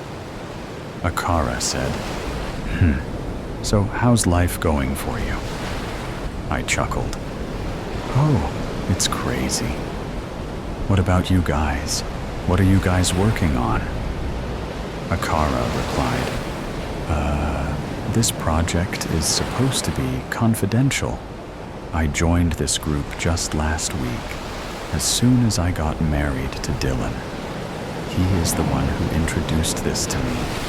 I owe him a lot." Dylan chuckled. "Don't mention it, girl." Everybody in the room had wide smiles. Location: Felix's house. 15/5/2021, 10:00 a.m. The day was almost over. Dylan and Akara had left. I felt butterflies in my stomach. Felix was so happy. I was afraid what I had in stock for him would blow away his sunshine like a smile. But on the other hand, what if he turns out to be a venomous snake? What if he was the culprit? All such thoughts were passing in my mind. He sat close to me. "Hey, I too have a lot to talk with you. Where should we start from?" I frowned. "Why are you whispering?" He looked embarrassed. I don't know." And he pulled himself a little bit farther from me. We stared at each other for a second, and then he started. "You used to say you wanted to become a detective. Did that happen?" I sighed. "Coming to that point, I am a detective now, and I'm extremely sorry to tell you that Hector is dead." He chuckled. "Come on. Your pranks are seriously outdated. I was gonna say that you've changed, but you're still the same." I showed him my ID. "Phil, I'm serious. Your friend died day before yesterday." Tears started to drip from his eyes. "Are you serious?" I nodded my head. A minute later, I asked him, "How frequently did you and Victor fight?" He softly said, "I need a break." And he went off to the balcony and wandered. He came back. I repeated the question. He sighed. Every time we met, we used to fight a bit. Sometimes for fun, and the other times seriously. But the last time wasn't my fault. He was the one who slashed his knife at me. He pulled his shirt to show his blood-stained bandage on his stomach. When I started bleeding, I left the room shouting at him. I stared at him. "So, you mean to say you did nothing when he slashed the knife at you?" He went on weeping. I had stopped talking to him for a week, and then that day I went to sort out our issue, and he did this to me. I bit my lips. The watchman heard you guys fighting. He said you were the only one who met him last night. His eyes reflected fear. I don't remember seeing any watchmen over there. He shoved his head into his hands and went on weeping. He slowly rubbed his right hand on his old cut mark on his left wrist. I asked him, "I know it hurts a lot, but what was the fight about?" He was still rubbing the cut. "I don't know. He was hiding something about the project, and I almost did everything in the project, but he never paid me on time. Or maybe he never paid me. I was struck in a terrible financial situation." He went on weeping. I thought maybe this played as a motive to kill him. Location: Chemtech Lab, 16/5/2021, 09:30 a.m. Back at the lab, I met the watchman. "Hey, good morning. What else do you know about Felix's and Victor's fight?" He waited for a second and said, "Well, you know, lady, they fight for the silliest thing in the world to the most serious thing in the world. Felix would frequently threaten to quit the project if he wasn't paid. He never understood that Victor was too in a financial issue. He wasn't able to pay his daughter's fees." I asked, "Anything else?" He thought for a moment again and said, "Few days before they fought, Felix stole the money Victor had for paying Irina's fees. He said it was an emergency. Victor was very upset because they suspended his daughter from school for a month." I nodded my head. "So was the fight verbal or physical?" He didn't waste a second. "Physical?" Galina gave me the key to the lab. "Hello?" I asked her. "If you don't mind, shall I ask you something?" She nodded her head. I started. What kind of relationship did Felix and Victor have? She shifted her hair, falling on her face. "Victor used to treat him like his own brother, but suddenly things started to fall apart." I then asked her, "What about Dylan and Akara?" Galina replied, "They're cool. They've joined recently. Victor told that if the project was compatible with these guys, then he would no longer need Felix." I roamed around the lab and started feeling thirsty. So I walked myself to a nearby shop, leaving Jack in the lab. I asked for juice. He passed it to me. "So, ma'am, are you the one investigating Viktor Antonov's murder case?" I nodded my head. "Yes, I am the one." He came near to me. Don't trust the watchman over there," I whispered. "Why?" He said, "Madam, that fool is a booze head. He drinks every night and goes to the backyard of the lab and lies down there." I was like, "Okay." "What?" I quietly came back and whispered into Jack's ears. Now I was very confused about what to trust and what not to. I checked the lab for more clues. Galena asked us to join her for lunch. Location: Victor's home, 16/5/2021, 11:30 a.m. As Galena was preparing lunch, I roamed around the house. I met his 14-year-old Irina over there. She was in her room, sad. I went to her.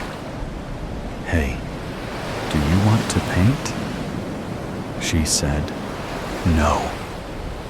I knew what she was going through. I sat beside her. "I know it's hard." She turned towards me. "I was thrown out of the school. Gradually, Felix stopped taking my tuitions, and now Dad is gone." She wept. I told her, "We'll find out who did that to your dad, and we'll put him in jail." I asked her, "What kind of tutor was Felix?" She blushed. "Who? Felix? He was great. He used to take my math tuitions. I don't know. The last few days when he took my tuitions, his eyes were red, and he was pretty distracted. And in the middle of nowhere, my dad pulled him to his room and smacked him badly. I never knew why." Galena came to the room, pulling Irina, and whispered, "Don't talk about that idiot in our home." There was a strong motive for Felix to murder Victor. He faced a series of depression during his college day, and when he came out of that, he came out violent. I found an unposted letter over there. It was from Victor to Felix. I tried to read it, but due to Galena's presence, I put it into my pocket. Location: Felix's house, 16/5/2021, 3:45 p.m. His father asked me to wait in Felix's room while he had gone somewhere out. I found another letter in his home. This was probably 2 months old. I took both of the letters and read them. It was written in 50% English and 50% Russian. The Russian part was written in English fonts. There was nothing new, while the whole letter said that he was sorry for what he did. There was nothing he could do to help Felix. But the last 2 lines struck me. It said, "Never nikom, mene ochem zal." Don't trust anyone. I'm really sorry. I tried to match it with the note clutched in his hand. It was never Akra Nikom or Dylan Ower, with only half of the spelling visible. But I felt, if he had mentioned it in this note, too, did that mean Victor was gonna take revenge for his murder with that note? But that would be really melodramatic, to write sorry, and all while you die. I looked at the letter even closely for clues. That's when I found out. The scribbling before feel meant ask. Ask, feel. I smiled. I said to myself, Aura, he probably wanted the finder of his body to ask Felix about something. Or maybe he wanted us to question him. I could hear Felix's voice and footsteps. I put the letters in my right pocket and the note in my left pocket. I already had a note, too, where I had arranged those numbers in order. He was still in the same condition. He smiled, but not from his heart. I tried not to waste time. Feel? What are your comments on this note? He slightly glanced at it. That's my phone number, but the commas are crazy. In between them, I sighed. What would it mean with the commas? Suppose you find this number somewhere not related to you. He pulled that note from me and stared at it. He constantly mumbled to himself. After 5 minutes, he said, if I went by the element's atomic number, 66, 57, 7, 8, 74, 68, would mean dysprosium, lanthanum, nitrogen, oxygen, tungsten, and erbium. I stared at him. And if we go by its symbols, then di-la-n-o-w-er. His eyes were filled with horror. Jack called me. Hey, Ora, Achara is murdered. She just died a few minutes ago in my arms and told me. I interrupted.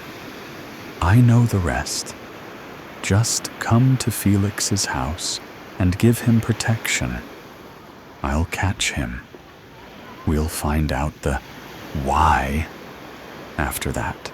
Murder at Kasserine Pass. Murder at Kasserine Pass. The Bo-Chebka Road, deep inside the Kasserine Pass, narrowed to little more than a camel track, along a dry riverbed and steep cliffs. Rooted in the pale sand, a grove of palm trees jutted out from the ground as if thrown down and forgotten long ago.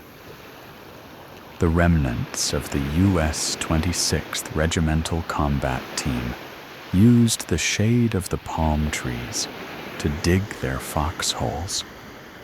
Covered in sand and blisters, men hacked until the exposed roots of the palm trees aggravated their progress. Collapsing, exhausted, they lay where they fell, swollen tongues aching for water. Lieutenant Myers walked among his men, giving words of encouragement, and promised water would arrive when teams returned from Ain Budrias up the road. As an officer, he thanked and encouraged his men for their hard fight against the Germans. He hoped fresh troops, supplies, and ammunition would arrive by the next morning. But he couldn't make promises. Around 2 in the morning, a mule train arrived with water, and Lieutenant Myers saw every man drank his fill. Some even vomited after they drank too greedily. Others, familiar with working in the heat, sipped slowly and intentionally. Lieutenant Myers lay down in a foxhole, as exhausted as the rest, and drifted off to sleep. At 04:30, Sergeant Thicket woke the lieutenant for him to walk rounds once again. Walking from foxhole to foxhole, he leaned over and checked his men. In the dim light, low in the eastern sky, his outline became visible among the tall palm trees. Approximately 05 o'clock, a single shot rang out far to the left of his position. Lieutenant Myers clutched his chest and dropped to the ground. Confused men, roused by the shot, began returning fire into the vast, empty valley in front of them, thinking they were under attack. Less than a minute later, the firing stopped, and the medics pronounced Lieutenant Myers dead. Captain Williams' Task Force. Welvert, February 21st, 1943. Criminal Investigations Division, North Africa. I surveyed the ground where Lieutenant Myers lay after he'd been shot. It's possible a sniper took advantage of the early morning light, but further examination of the body suggests the shot came from much closer. The bullet struck the lieutenant on the upper left side of his chest. Damage to the heart and lungs, terminal. Some witnesses report hearing one shot, while others heard 2 or 3. The additional shots could have been an echo or edgy trigger fingers, as reported to me. Everyone began pouring into the valley below. Firing stopped in less than a minute. No further casualties. Witnesses report the shot sounded nearest the last foxhole in the line, manned by Staff Sergeant Culver Anderson, Private First Class Andrew Taylor, and Private Jacob Clark. Interviews to follow. Suspect, Staff Sergeant Culver Anderson. Staff Sergeant Anderson. Witness say they heard a gunshot this morning from your foxhole around 500, said Captain Williams. Did you fire that shot? Captain Williams said, challenging him. No, sir. I heard a shot and thought the Germans were attacking, so I turned and looked around for them. I didn't see anyone, so I jumped out of my foxhole and ran along the line and told everyone to stop firing. Sergeant Anderson leaned forward, waving his hands in innocence. We are already low on ammunition, and we'd need it later if the Germans did attack, he said. Were you aware that the shot fired killed an officer? Asked Captain Williams. No, sir. Not until the firing died down. Rumor spread it might be an officer. I found out later, just like everyone else. Sergeant Anderson said. Were you alone in your foxhole, Sergeant? No, sir. There were 2 men with me, Private Taylor and Private Clark. They were sleeping, sir. I had the last watch, said Sergeant Anderson. Are you sure neither of them were awake and slipped away? Then maybe they fired the shot? Asked the captain. I'm sure of it, sir. I thought the shot came from behind me, and when I looked, I couldn't see anyone. It's possible a sniper hid on the hillside next to us. The sound of the shot may have been further beyond that, but these canyons are pretty steep. The explanation sounded plausible, but Captain Williams still didn't believe it came from the enemy.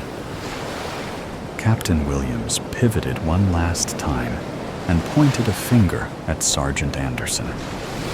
Sergeant Anderson, don't play games with me. Our witness said it came from your foxhole. It had to be you, Private Taylor or Private Clark. Which one of you did it? Sir, I don't know who fired the shot or where it came from. All I know is, while I stood my post, I heard a shot. Sergeant Anderson said, more agitated than before. Captain Williams knew men like Sergeant Anderson. These were the men who would do all they could to protect a green recruit. He knew they'd cover for the new guys who were gun-shy or overeager to shoot. The possibility of an inexperienced soldier with an itchy trigger finger shooting the lieutenant thinking he saw the enemy. It was possible. He knew he'd never get a confession out of this man. Men like this were a rare breed in the army. Sergeant Anderson, we've been at Chebka Pass all of 18 hours. Everyone's tired after yesterday's fallback. We lost a lot of good men, and stragglers are still coming in across the line. These things happen. People get tired or confused, and no one really knows who they're fighting with every day. Is it possible you, or a man with you, mistook the lieutenant as an enemy soldier this morning? No, sir. I'd just met these men last night. I'd have known if anything were wrong, and nothing looked out of sorts. If there were anything, I'd have told you, said Sergeant Anderson. That will be all, Sergeant. You're dismissed, and I'll be in touch if I need you. Captain Shugart is taking over your company. Thank you, sir. Suspect. Private. First Class. Andrew Taylor. Private First Class Taylor. I am Captain Williams with the CID. Do you know what the CID is? Said the captain. Yes, sir. The CID is the Criminal Investigations Division of the United States Army. Sir, very good soldier. You're young to be a PFC. You've done well in the Army. I expect you'll be a corporal before long. Yes, sir. I served in junior ROTC in high school. They gave me a bump in rank when I enlisted, said Private Taylor. Wow. Junior ROTC. You have the makings of an officer. Do you think you will try to be an officer someday? Asked the captain. Well, geez, sir, I don't know. I've never thought about it much until the war started. I thought I'd have to go to college first, said Private Taylor. No, of course not, son. Men of all ranks get promoted to second lieutenant. They're called field promotions. Have you ever heard of those? Well, yes, sir. I've heard of them, but I thought you needed to do something brave. I didn't think I've done anything brave yet. Well, Corporal, it takes a special soldier, someone with real leadership, to get promoted in the ranks, especially to the rank of officer. Captain Williams called him a higher rank to gauge Private Taylor's reaction. I'm only a private first class, sir. I have to wait a few more months to be a corporal. See, there you go. Honesty. Honesty is an outstanding trait to have as a soldier. I think we should make honesty a prime factor in the field commissioning program. Don't you? Said the captain. Well, I think so, sir. I think it would be important, said Private Taylor. That's good, soldier. I'm really glad you said that. And that brings me around to a question I have for you. Did you hear the gunshot this morning? Well, yes, sir. I heard it. Do you know where it came from? I'm not sure I know where it came from. It sounded nearby, but I couldn't be sure. I took the first watch and fell asleep around 2 a.m. You were sleeping. You had a rough day yesterday, and we lost a lot of good men. We lost another man this morning. What do you know about that? Yes, sir. It was a hard day yesterday. Private Taylor rubbed at his eyes, as if trying to block out the images. I heard someone was shot, but I don't know much about it. Was it a sniper, sir? That's the rumor. Is that why I'm here this morning? Asked Private Taylor. Yes, Corporal. I mean Private Taylor. We lost a good man this morning. Lieutenant Myers died around 0500. The rumor is it came from a location near where you were sleeping. It's an unfortunate way to have a vacancy, but Lieutenant Myers died because of that shooting. Now we have a company without a lieutenant. We have a poor dead man who will never know justice. The truth will have to come out someday. If we could solve this mystery right away, things may just fall into place for the right person. Maybe even a new second lieutenant could rise through the ranks. What do you think about that? Private Taylor wiggled in his seat. He looked excited or uncomfortable. It was hard for the captain to tell. Honestly, sir, I woke up when the shooting started. I don't know where the shot came from, he said. Thank you, Private. I'll let you go, and if I need anything more, can I count on you to be honest with me? Yes, sir. Private Jacob Clark. Private Clark. I am Captain Williams, the lead investigator for the Criminal Investigative Division. Witnesses say you were near the location of the shot fired this morning that killed Lieutenant Myers. Is that correct? Yes, sir. I heard the shot. It was only one shot, said Private Clark. Do you know who fired the shot? Asked Captain Williams. Sir? Said Private Clark. The shot. Did you see who fired the shot? Asked the captain. I remember nothing. It all happened so fast, said the private. If you knew who it is, are you aware it is a crime to withhold information about the person involved? Yes, sir. Are you saying you know who fired the shot? Asked the captain. Sir, no, sir. It all happened so fast. Did you know that covering for someone is also a crime? Maybe you know who fired the shot, and you just don't want to say. It's called being an accomplice to murder, said the captain. The kid looked dumbstruck. I didn't know that, sir. Honestly, it all happened so fast. Did you also know there is a second crime being committed by the killer if they are threatening a subordinate to covering up a murder? It's called retribution. If someone you know is telling you they would hurt you or kill you for telling the truth about this killing, then creating fear of retribution is a crime. I didn't know that, sir.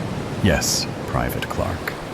It is a crime, and a very serious one. We do not look kindly upon those who threaten retribution to subordinates.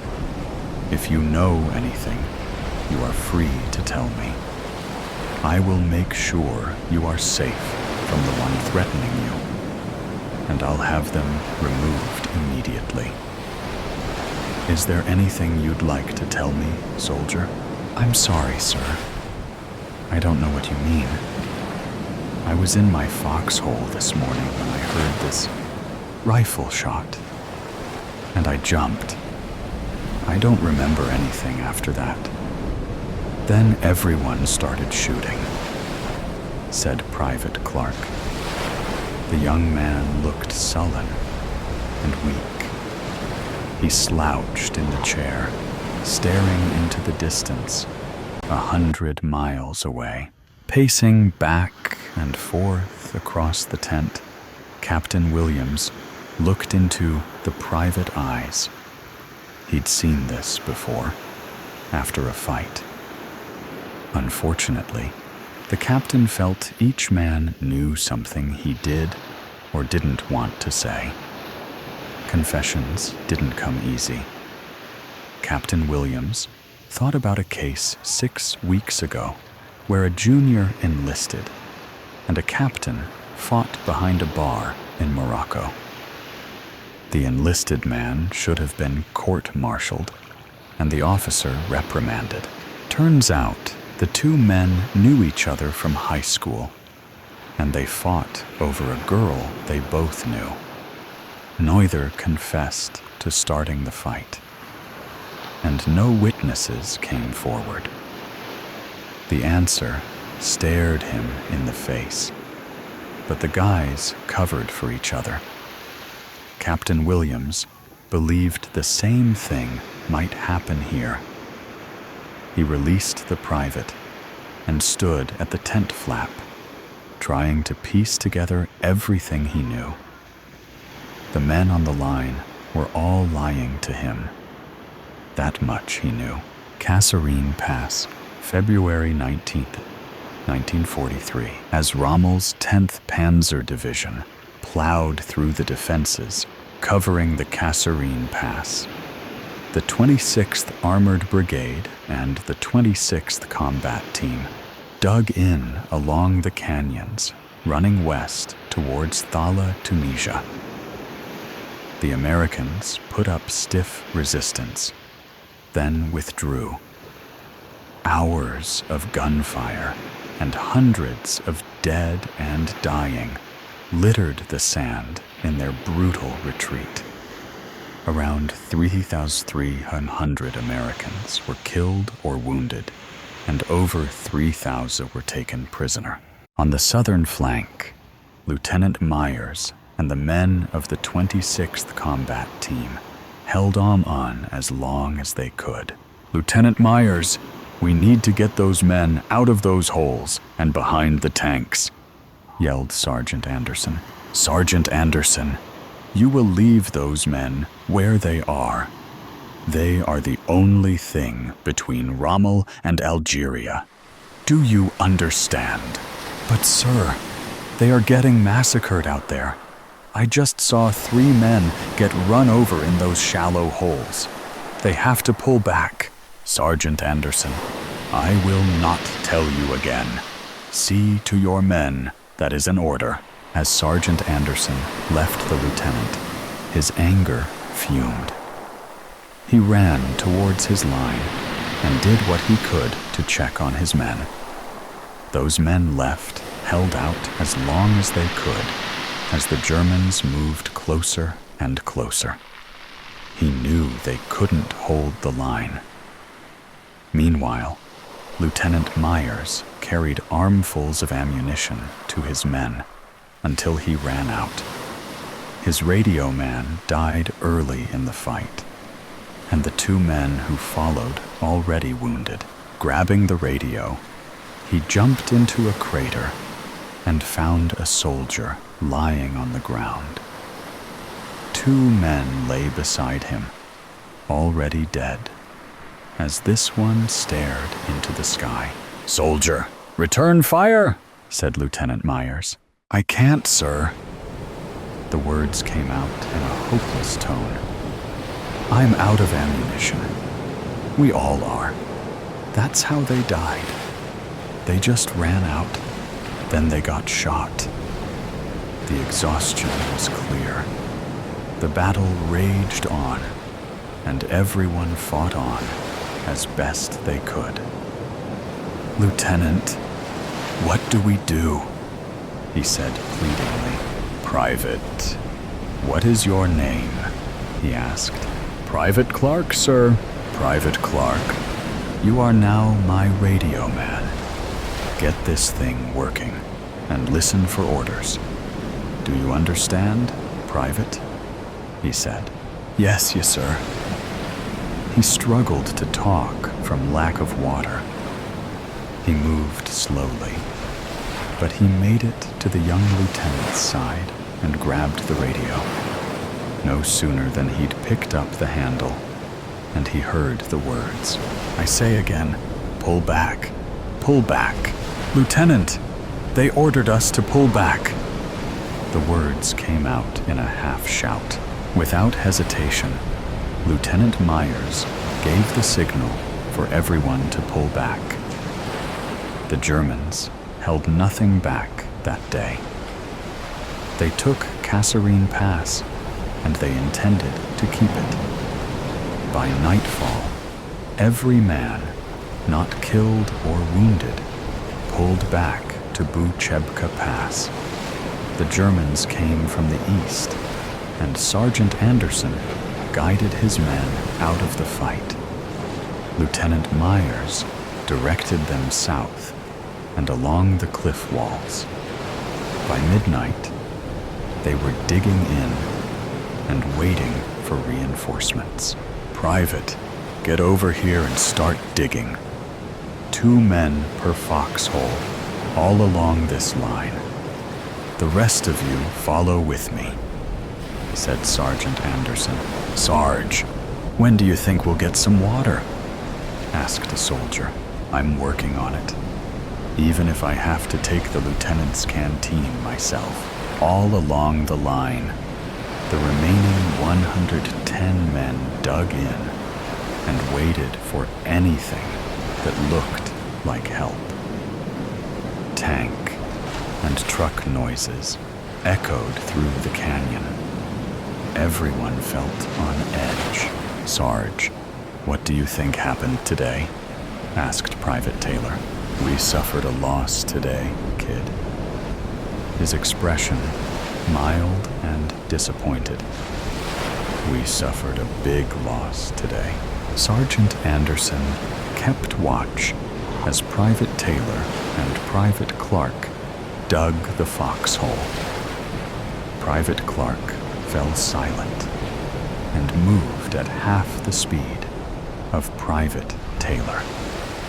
Private Taylor nodded at the sergeant.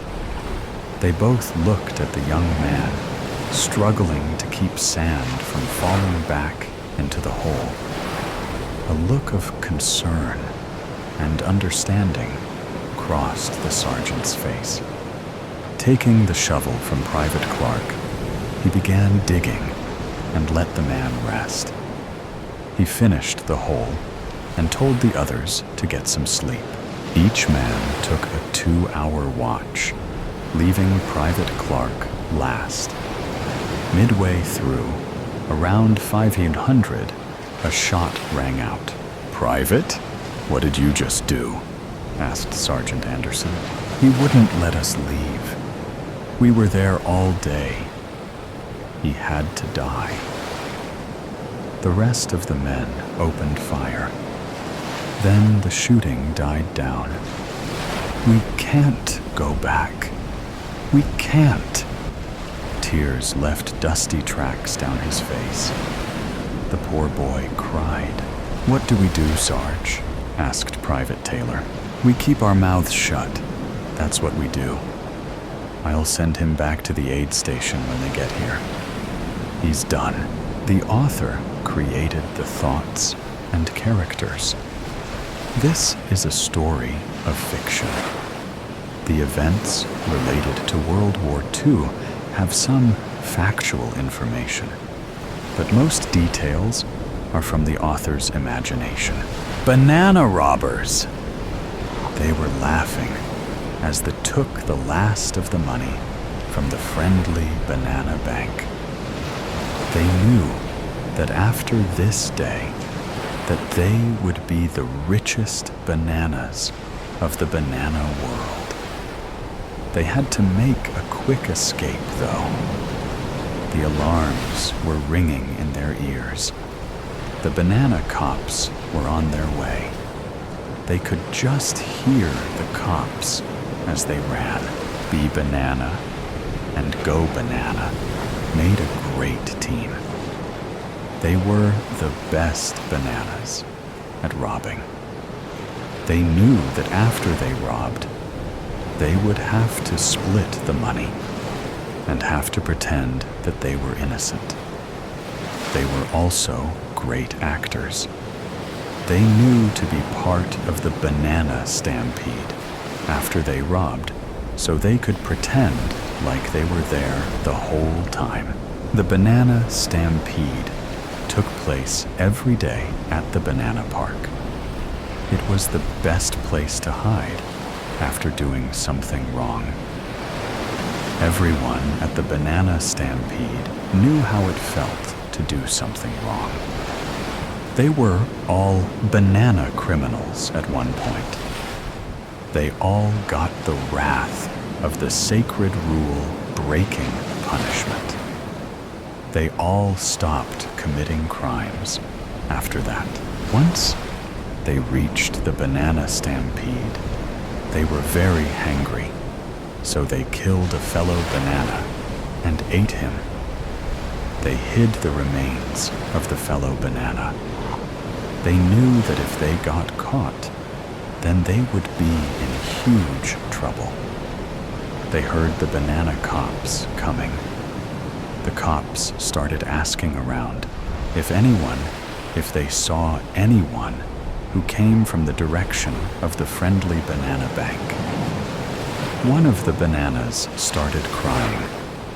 She told everyone that Bee Banana and Go Banana killed her husband. The cops took them to Banana Court. They finally started court after a long lecture about how you drive banana cars, which was way off topic. They had the whole banana stampede there that was not causing a stampede currently. They had a bunch of chairs in random groups. The judge was sitting down in a giant chair with bananas all over it. He also had a small desk with a banana volunteer to be the hammer. Welcome to the all-wonderful court, where we find out if you are guilty or not. Da Banana Judge told everyone, "Everyone take your seats and be quiet unless I tell you to speak. Today, we have two problems. The friendly banana bank has been robbed with not a single trace of money left. There was also a murder at the banana stampede that was caught by Mrs. Banana, witnessed. Mrs. Banana, will you tell us what you saw?" Of course, I was talking to him, and all of the sudden, I saw a knife through him. I looked behind him, and I saw Bee Banana and Go Banana with the knife. Then they ate every single little piece of him. It was like a nightmare, Mrs. Banana declared. Bee Banana and Go Banana, you two have earned 10 seconds in jail so far, Da Banana Judge said. Mr. Peel, you said you saw who stole the money from the friendly banana bank. Will you tell us what you saw? Yes, I was walking my banog, and I saw Bee Banana and Go Banana walk into the bank. I stalled so I could see what they were doing. After a while, they came out with stacks and stacks of money. I ran as fast as I could to the nearest cop. I told them what I saw. That day, I also saw them steal all my banog bones. I was so mad. I wanted to tell the cops, but I thought that it wasn't as important as other things. Mr. Peel said, "Thank you, Bee Banana and Go Banana. Will you tell us your side of the story to see if you get 15 seconds in the corner or not?" Da Banana Judge said. "Yes, the wonderful judge.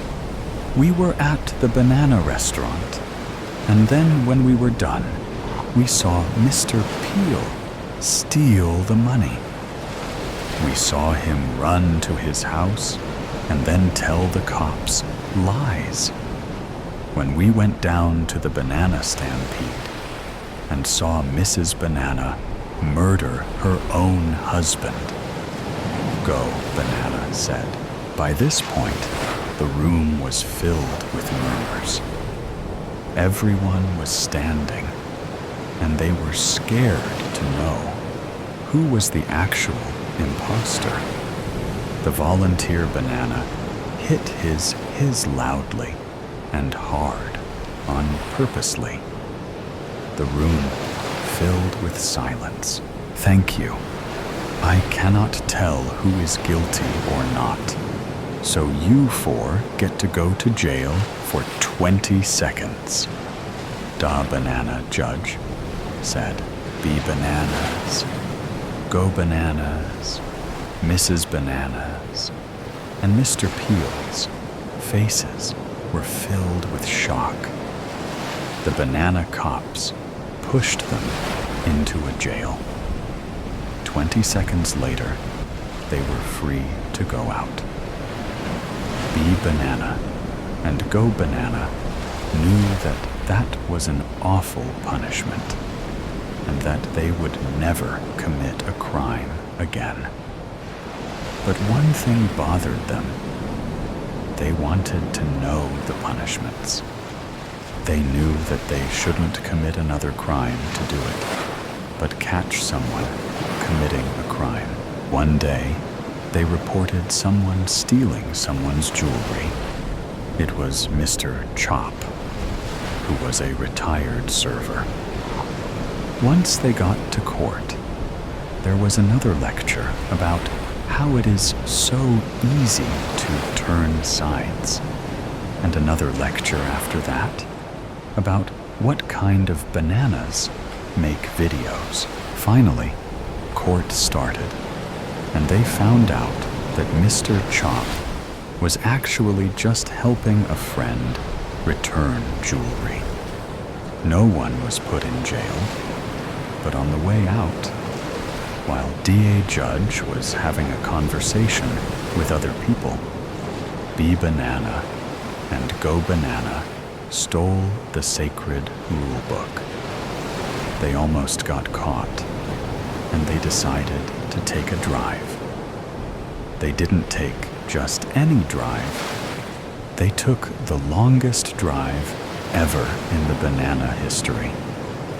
The drive took 12 hours, 59 minutes, and 59 seconds. The next day, they went on the second longest drive in the banana history. They drove through mountains and valleys, and finally onto the banana interstate. Just another nameless victim. I just spent the entire evening in the library reading romance books with him, wanting nothing more but to feel his lips against mine. In shock, I quickly turned my head to face her. Her black hair was flowing with the wind as she leaned against the bridge, staring out at the ocean. It was beyond beautiful. What? I managed to get out. Yep. It was you the entire time. She turned her head slightly, meeting her alluring hazel eyes with mine. We've been best friends for over 3 years now. We've gone from rivals to classmates to friends to best friends. And that's where it was supposed to stop. Nothing more, nothing less. But the more I got to know her, and the more I got to spend time with her, the faster my heart went. Every single time. And it was only until this very moment I figured out that I wasn't the only one who felt this way. A few minutes before, OMG, they found each other in the end. Now they'll get married and be together forever, she fantasized. It was adorable how oblivious she acted, as if the world was nothing but sunshine and rainbows. You realize they probably won't get together again, right? Stop being such a pessimist, Dill. They will figure out, and when they do, they'll be together again, and bam, true love at its best. I laughed. Together, we just spent 4 hours in the library reading nothing but romance novels. It was supposed to be enjoyable, but when you have feelings for the girl that you're reading them with, it's hard not to feel a smidge of jealousy whenever the main characters do anything romantic. Ugh, I wish I could have the perfect love story. There it was. The wish that made my heart blast into smithereens. She had a crush, one that was obviously not me. She always ranted on and on about him, how she liked him, but he didn't like her. I felt the exact same way. Well, maybe if you would just tell me who he is, I could help you, I say, trying not to sound anything but teasing. Even though she's everything I wanted, I still want her to be happy, even if it meant that it wasn't with me. Do you really want to know? She reeled, leaning towards me, trying to get me to back down. I played along. I really do, I teased, leaning closer. I could feel the butterflies forming in my stomach. Okay, how about this? I give you a bunch of hints, and with them, you try to eliminate and figure out who it is. Easy enough. She leaned even closer, waiting for me to accept the challenge. I'm about to have my heart broken.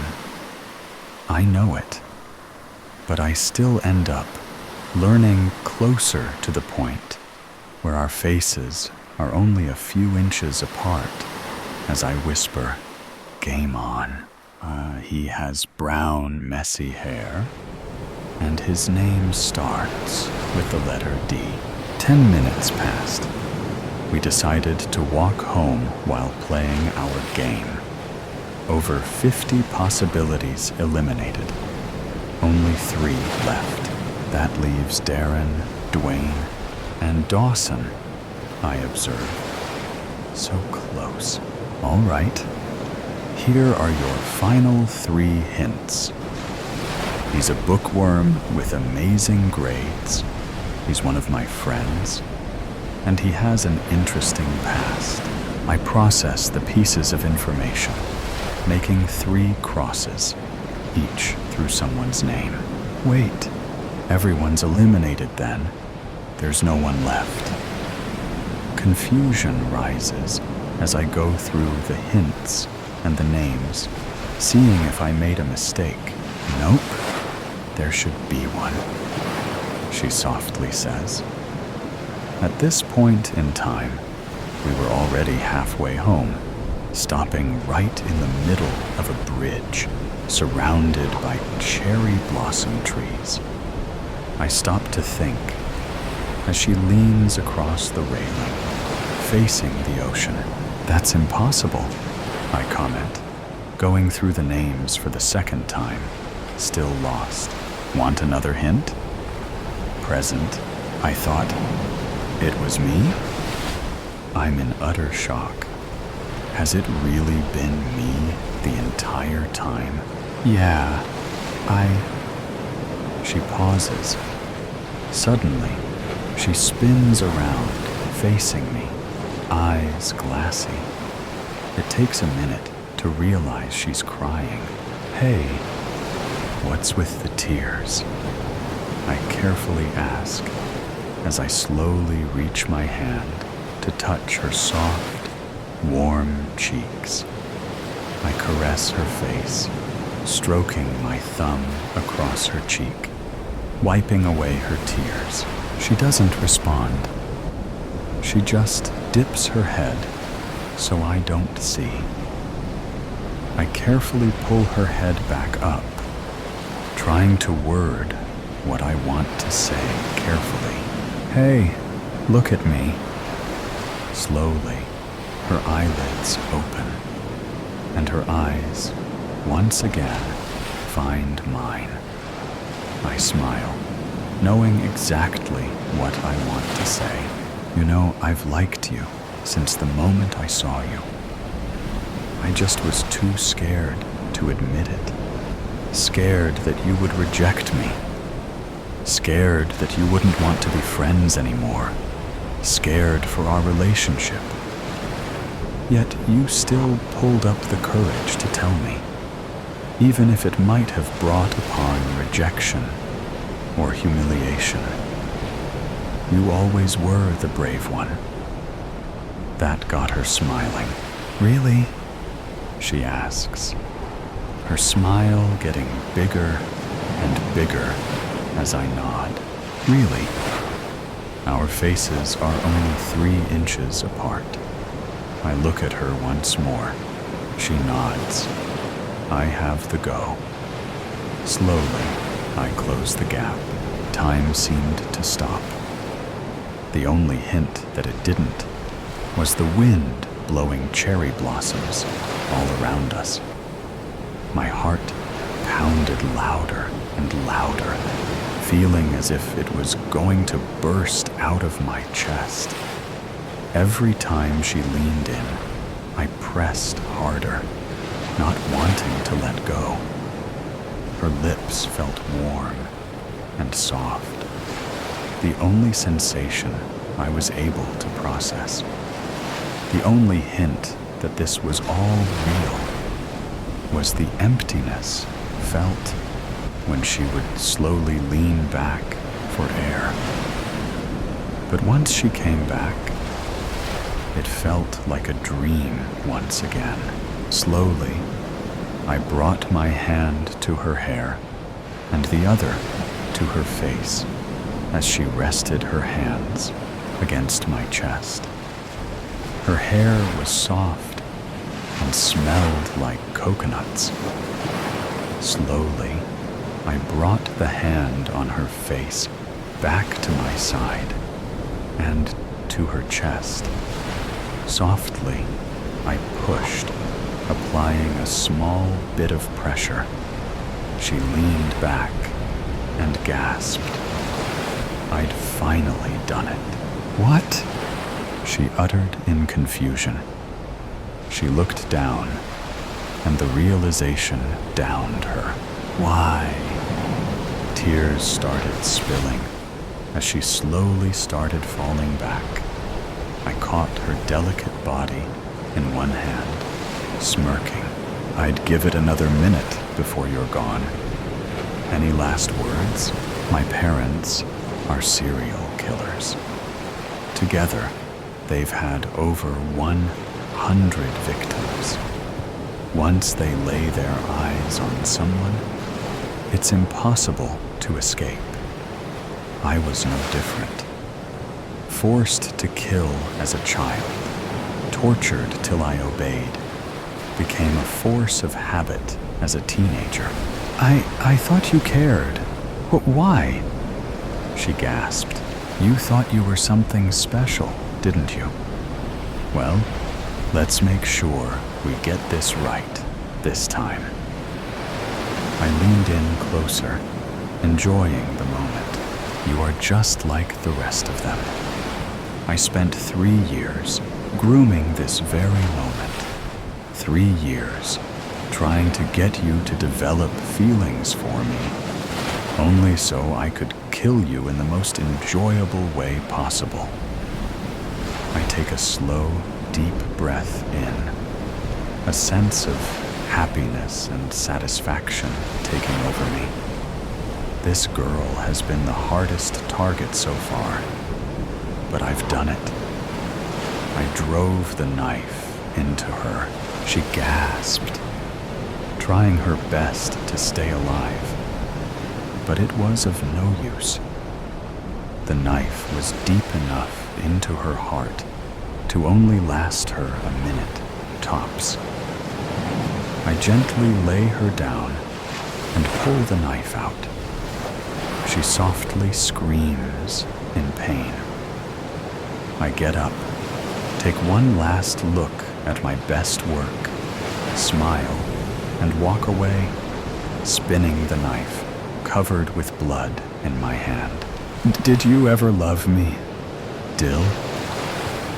I stop. I only was able to get a few steps away from her before she screams those 6 words. I refuse to turn back, but I can't help but answer. No, you're just another nameless victim. Who killed Amu's son? A loud scream pierced the stillness of the night, and it sent chills down my spine. I heard someone crying in the neighbor's house. The time in the clock showed 12:45 a.m. I was here at my aunt's house, enjoying a long vacation. After my final year degree exams, I knocked on my aunt's door, knowing that she must be fast asleep after taking her medicines. My aunt opened her door, looking worried and groggy. I heard some screams from the neighbor's house. I think there is some problem. I am going there to inquire, I said. She said she would come too, as she didn't want me to go alone. It was warm and sultry outside. We started walking towards the house in the dim lights of the street, amidst the cloud calls of night insects all around us. My aunt lived in a small, beautiful village in Kerala, which was just an hour away from the city. Her only son had migrated to Canada a few years ago and wanted my aunt to join him. But she always refused, saying she was happy in her little village, surrounded by friends and relatives, and didn't want to be uprooted. The distance to the neighbor's house was not much. There were paddy fields all around, bordered by huge coconut trees, which were swaying in the mild breeze. It was a huge house, away from all the other houses that led to a long, narrow pathway connecting the main road ahead. The house belonged to Amu, a 70-year-old widow who had suffered a paralytic stroke. A few years back, since then, had spent most of her time in a wheelchair. Amna, a middle-aged lady, was hired as a nurse, come companion, to take care of her, and she lived with Amu in the same house as she had no family of her own. There was a cook and a maid who would come in the morning and leave by evening. The lights were on in all the rooms, and the main door was open. We saw Amu huddled in the wheelchair, weeping bitterly, with Amna standing beside her. As soon as we entered, Amna came running to my aunt. She was crying, her face contorted with fear, saying nothing we could understand. My aunt calmed her down, and I went to pacify Amu, who was in a bad shape. Through their sobs, we gathered that Amu's son was lying dead in his room above, and it seemed someone had strangled him. My aunt was too stunned to react and didn't know what to say or do. We just stood there, watching Amu and her nurse clinging to each other and sobbing. By this time, some more neighbors walked in, hearing the commotion. My aunt told them what had happened, and one of them called for the police. The police came in quickly with a doctor who examined the body and declared him dead. They took charge of the body and looked around for fingerprints and other clues. There were no fingerprints, as if the killer had wiped it all after committing the crime. An ambulance was called in, and the body was taken to the hospital for post-mortem. The police came down to interrogate Amu and the nurse. Amna said around 12 a.m. they heard Dev, Amu's son, enter the house as he had his own set of keys. They heard some voices. The son was talking to someone, but they didn't think much about it, as he was in the habit of bringing his friends home. And they would have another round of drinks, which would go on till wee hours of morning. She and Amu then went back to sleep.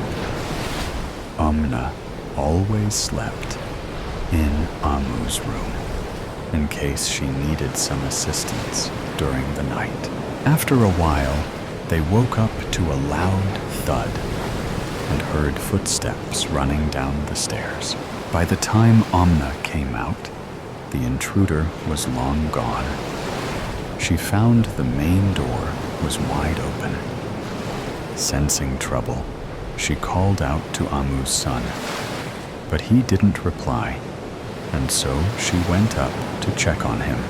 Except for a night lamp, all the lights of his room switched off. He was lying on the floor, motionless.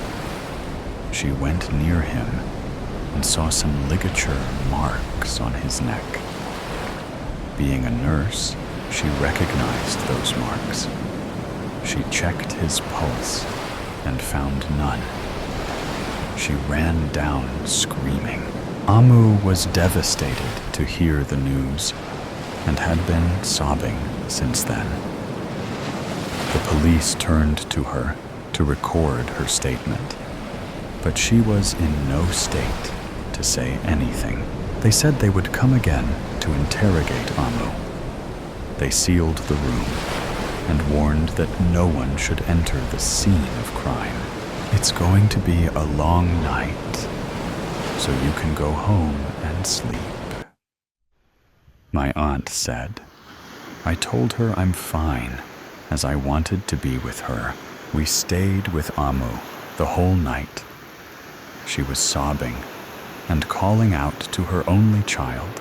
A doctor was called in, who gave her a sedative that soon took effect, and Amu fell asleep.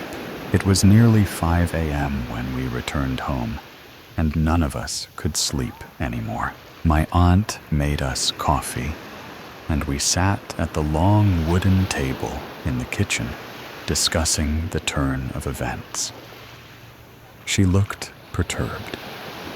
She said, "It's the first time such a horrific incident had taken place. The village was very safe, and they all lived like one big family. I was aware of it, as I always visited her during my school and college vacations, and it was a second home for me. Amu's husband was a wealthy landlord, and he owned nearly a quarter of the total land in the area. Amu was a very pious lady who always helped the poor, and no one returned empty-handed from her doorstep. There was an orphanage for destitute children and a home for senior citizens, totally funded by Amu. She owned many paddy and rubber plantations, from where she earned all the income. Her only son, Dev, turned out to be a lazy scoundrel. I never got along with him because he was always arrogant and rude, even as a schoolboy. He never helped in the family business. He kept bad company and often picked fights with the villagers, and sometimes even misbehaved with the ladies of the village. People tolerated him because of Amu, or he would have been languishing in jail for some time now. He had raped a poor, innocent girl, Minu, from the village, who eventually committed suicide. And Amu had hushed up the matter by compensating the girl's family handsomely, asking them to leave the village. Everyone in the village hated Dev. Being the only child, Amu had spoiled him rotten. She was blind to his faults and indulged him by fulfilling all his demands, and this took him further on the road of destruction. Too late, the consequences of her indulgence dawned upon Amu. Now she was keeping a tight fist on her money, which infuriated the son even more. And there were instances where he had raised his hand on his old invalid mother for money. Once he had hit Amu so bad that she had to be hospitalized for her injuries. But she told the doctors that she fell in the bathroom. He always treated Omna as a minion and left no chance to belittle her, which she ignored only for Amu. The next day, the police came to interrogate Amu. They said the post-mortem report revealed that the alcohol level was very high in the victim's blood, and he didn't put up any resistance to the murderer. They asked Amu if she suspected anyone. She said he had many enemies, and it was difficult to pinpoint any one person. "Are any valuables missing?" asked the policeman. Amu said she kept everything in the bank, except for a little money for her personal expenses in the house. The police ruled out robbery as a motive and felt it must be some personal enmity. They had also checked his call details, but did not find anything suspicious. The last rites of Amu's son took place the next day. Amu sat there, stony-faced and dry-eyed. The whole village had turned up for the funeral, more out of respect for Amu than for her son. The police summoned her son's friends to interrogate them. They told the police that they were all drinking together in the bar, and after some time, everyone left for their respective homes. Their call records were checked, their family interrogated, but no incriminating evidence was found against them. All the goons and miscreants from the village were rounded up for questioning, but the police couldn't find any concrete evidence against any of them, and they were let off as they all had cast iron alibis. They interrogated everyone from the village, including my aunt and me. The investigation progressed, but nothing much came out of it. The police returned after 2 weeks and told Amu that they have found no clue to conclude. It was an outsider's job. They wanted to interrogate Omna, the cook, and the maid again. The cook and the maid said they both had left the house in the evening. Omna repeated her same story, supported by Amu. The police did not argue much, and they left, saying they would keep the investigation on, and if they get any further information, they would let her know. Soon, a month passed, and it was time for me to return home. I booked my flight for the following Sunday evening, 10 p.m. I wanted to go and meet Amu, but she's still in a state of shock and wasn't meeting anyone. My aunt was feeling bad that I had to witness this horrific incident, but I assured her that I was fine. At 8 p.m., the cab driver called to say he was waiting at the end of the road to avoid the potholes and asked me to walk up to the cab. I didn't mind, as I had only one bag, and it wasn't much of a distance.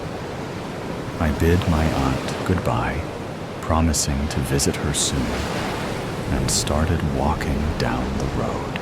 I walked past Amu's house, which was in darkness, except for a night lamp in the living room. Amu slept early, by 8 p.m., and no one was allowed to disturb her. Once she was in bed, I heard some voices coming from her living room. Thinking she was still awake, I peeped from the window to shout out a final goodbye. The sight inside chilled my bones. Amu was walking towards the staircase erect and without any support. She climbed the stairs and within no time disappeared inside the room. Amna was sitting near the lamp and reading a book. I was too scared to move or speak and stood rooted to the spot. I managed to reach the cab and literally collapsed on the seat. Throughout my journey, that scene haunted me. Amu could walk? Why was she hiding this fact? Was she the one who climbed up and strangled her son? Or was it Amna? Did they tell lies to the police that they had heard Dev talking to someone the night of murder? I was befuddled by all these questions and couldn't find any answers. I reached the airport by 8:30, checked in and sat down in a corner, lost in thought. Mr. Roy! Mr. Roy! Someone was shaking me rudely. I saw 3 policemen standing before me. I was wondering, why were they calling my name? You will have to come with us, as you're under arrest for the murder of Amu's son, Dev, one of them said loudly. Before I could react, they handcuffed me and bundled me into their jeep. My aunt was already in the police station, crying and looking at me in disbelief. How can you arrest me? Do you have any proof? I shouted. The inspector looked at me with a gleam in his eyes and asked me, do you deny that you know me? The girl who committed suicide after she was raped. Weren't you in love with her? Isn't it true, the moment you realized that Amu's son had raped her, you wanted to kill him? Didn't you come with a plan to murder Dev? He was throwing questions at me, one after the other, without waiting for an answer. The inspector said that after interrogating almost everyone from the village, he was perplexed, as he couldn't find any evidence against anyone. So, on a hunch, he went to meet Minu's father, who lived in another district. The father was still grieving his daughter's death. He told the inspector that his daughter was a talented artist and had received a scholarship from a reputed arts college, which had been her dream. He proudly showed all her paintings to the inspector. Among those paintings was one of mine, which the inspector instantly recognized. He asked the father about the picture. The father told him that his daughter was in love with this boy. And that moment, the inspector knew it was me. He said that night, I left the house after my aunt went to sleep, knowing she takes sleeping pills and won't wake up until morning. I waited for Dev outside his house and persuaded him to invite me in on the pretext of discuss something important. The moment we went to his room, I strangulated him. I pleaded with them that it's all just a bunch of lies and false implications.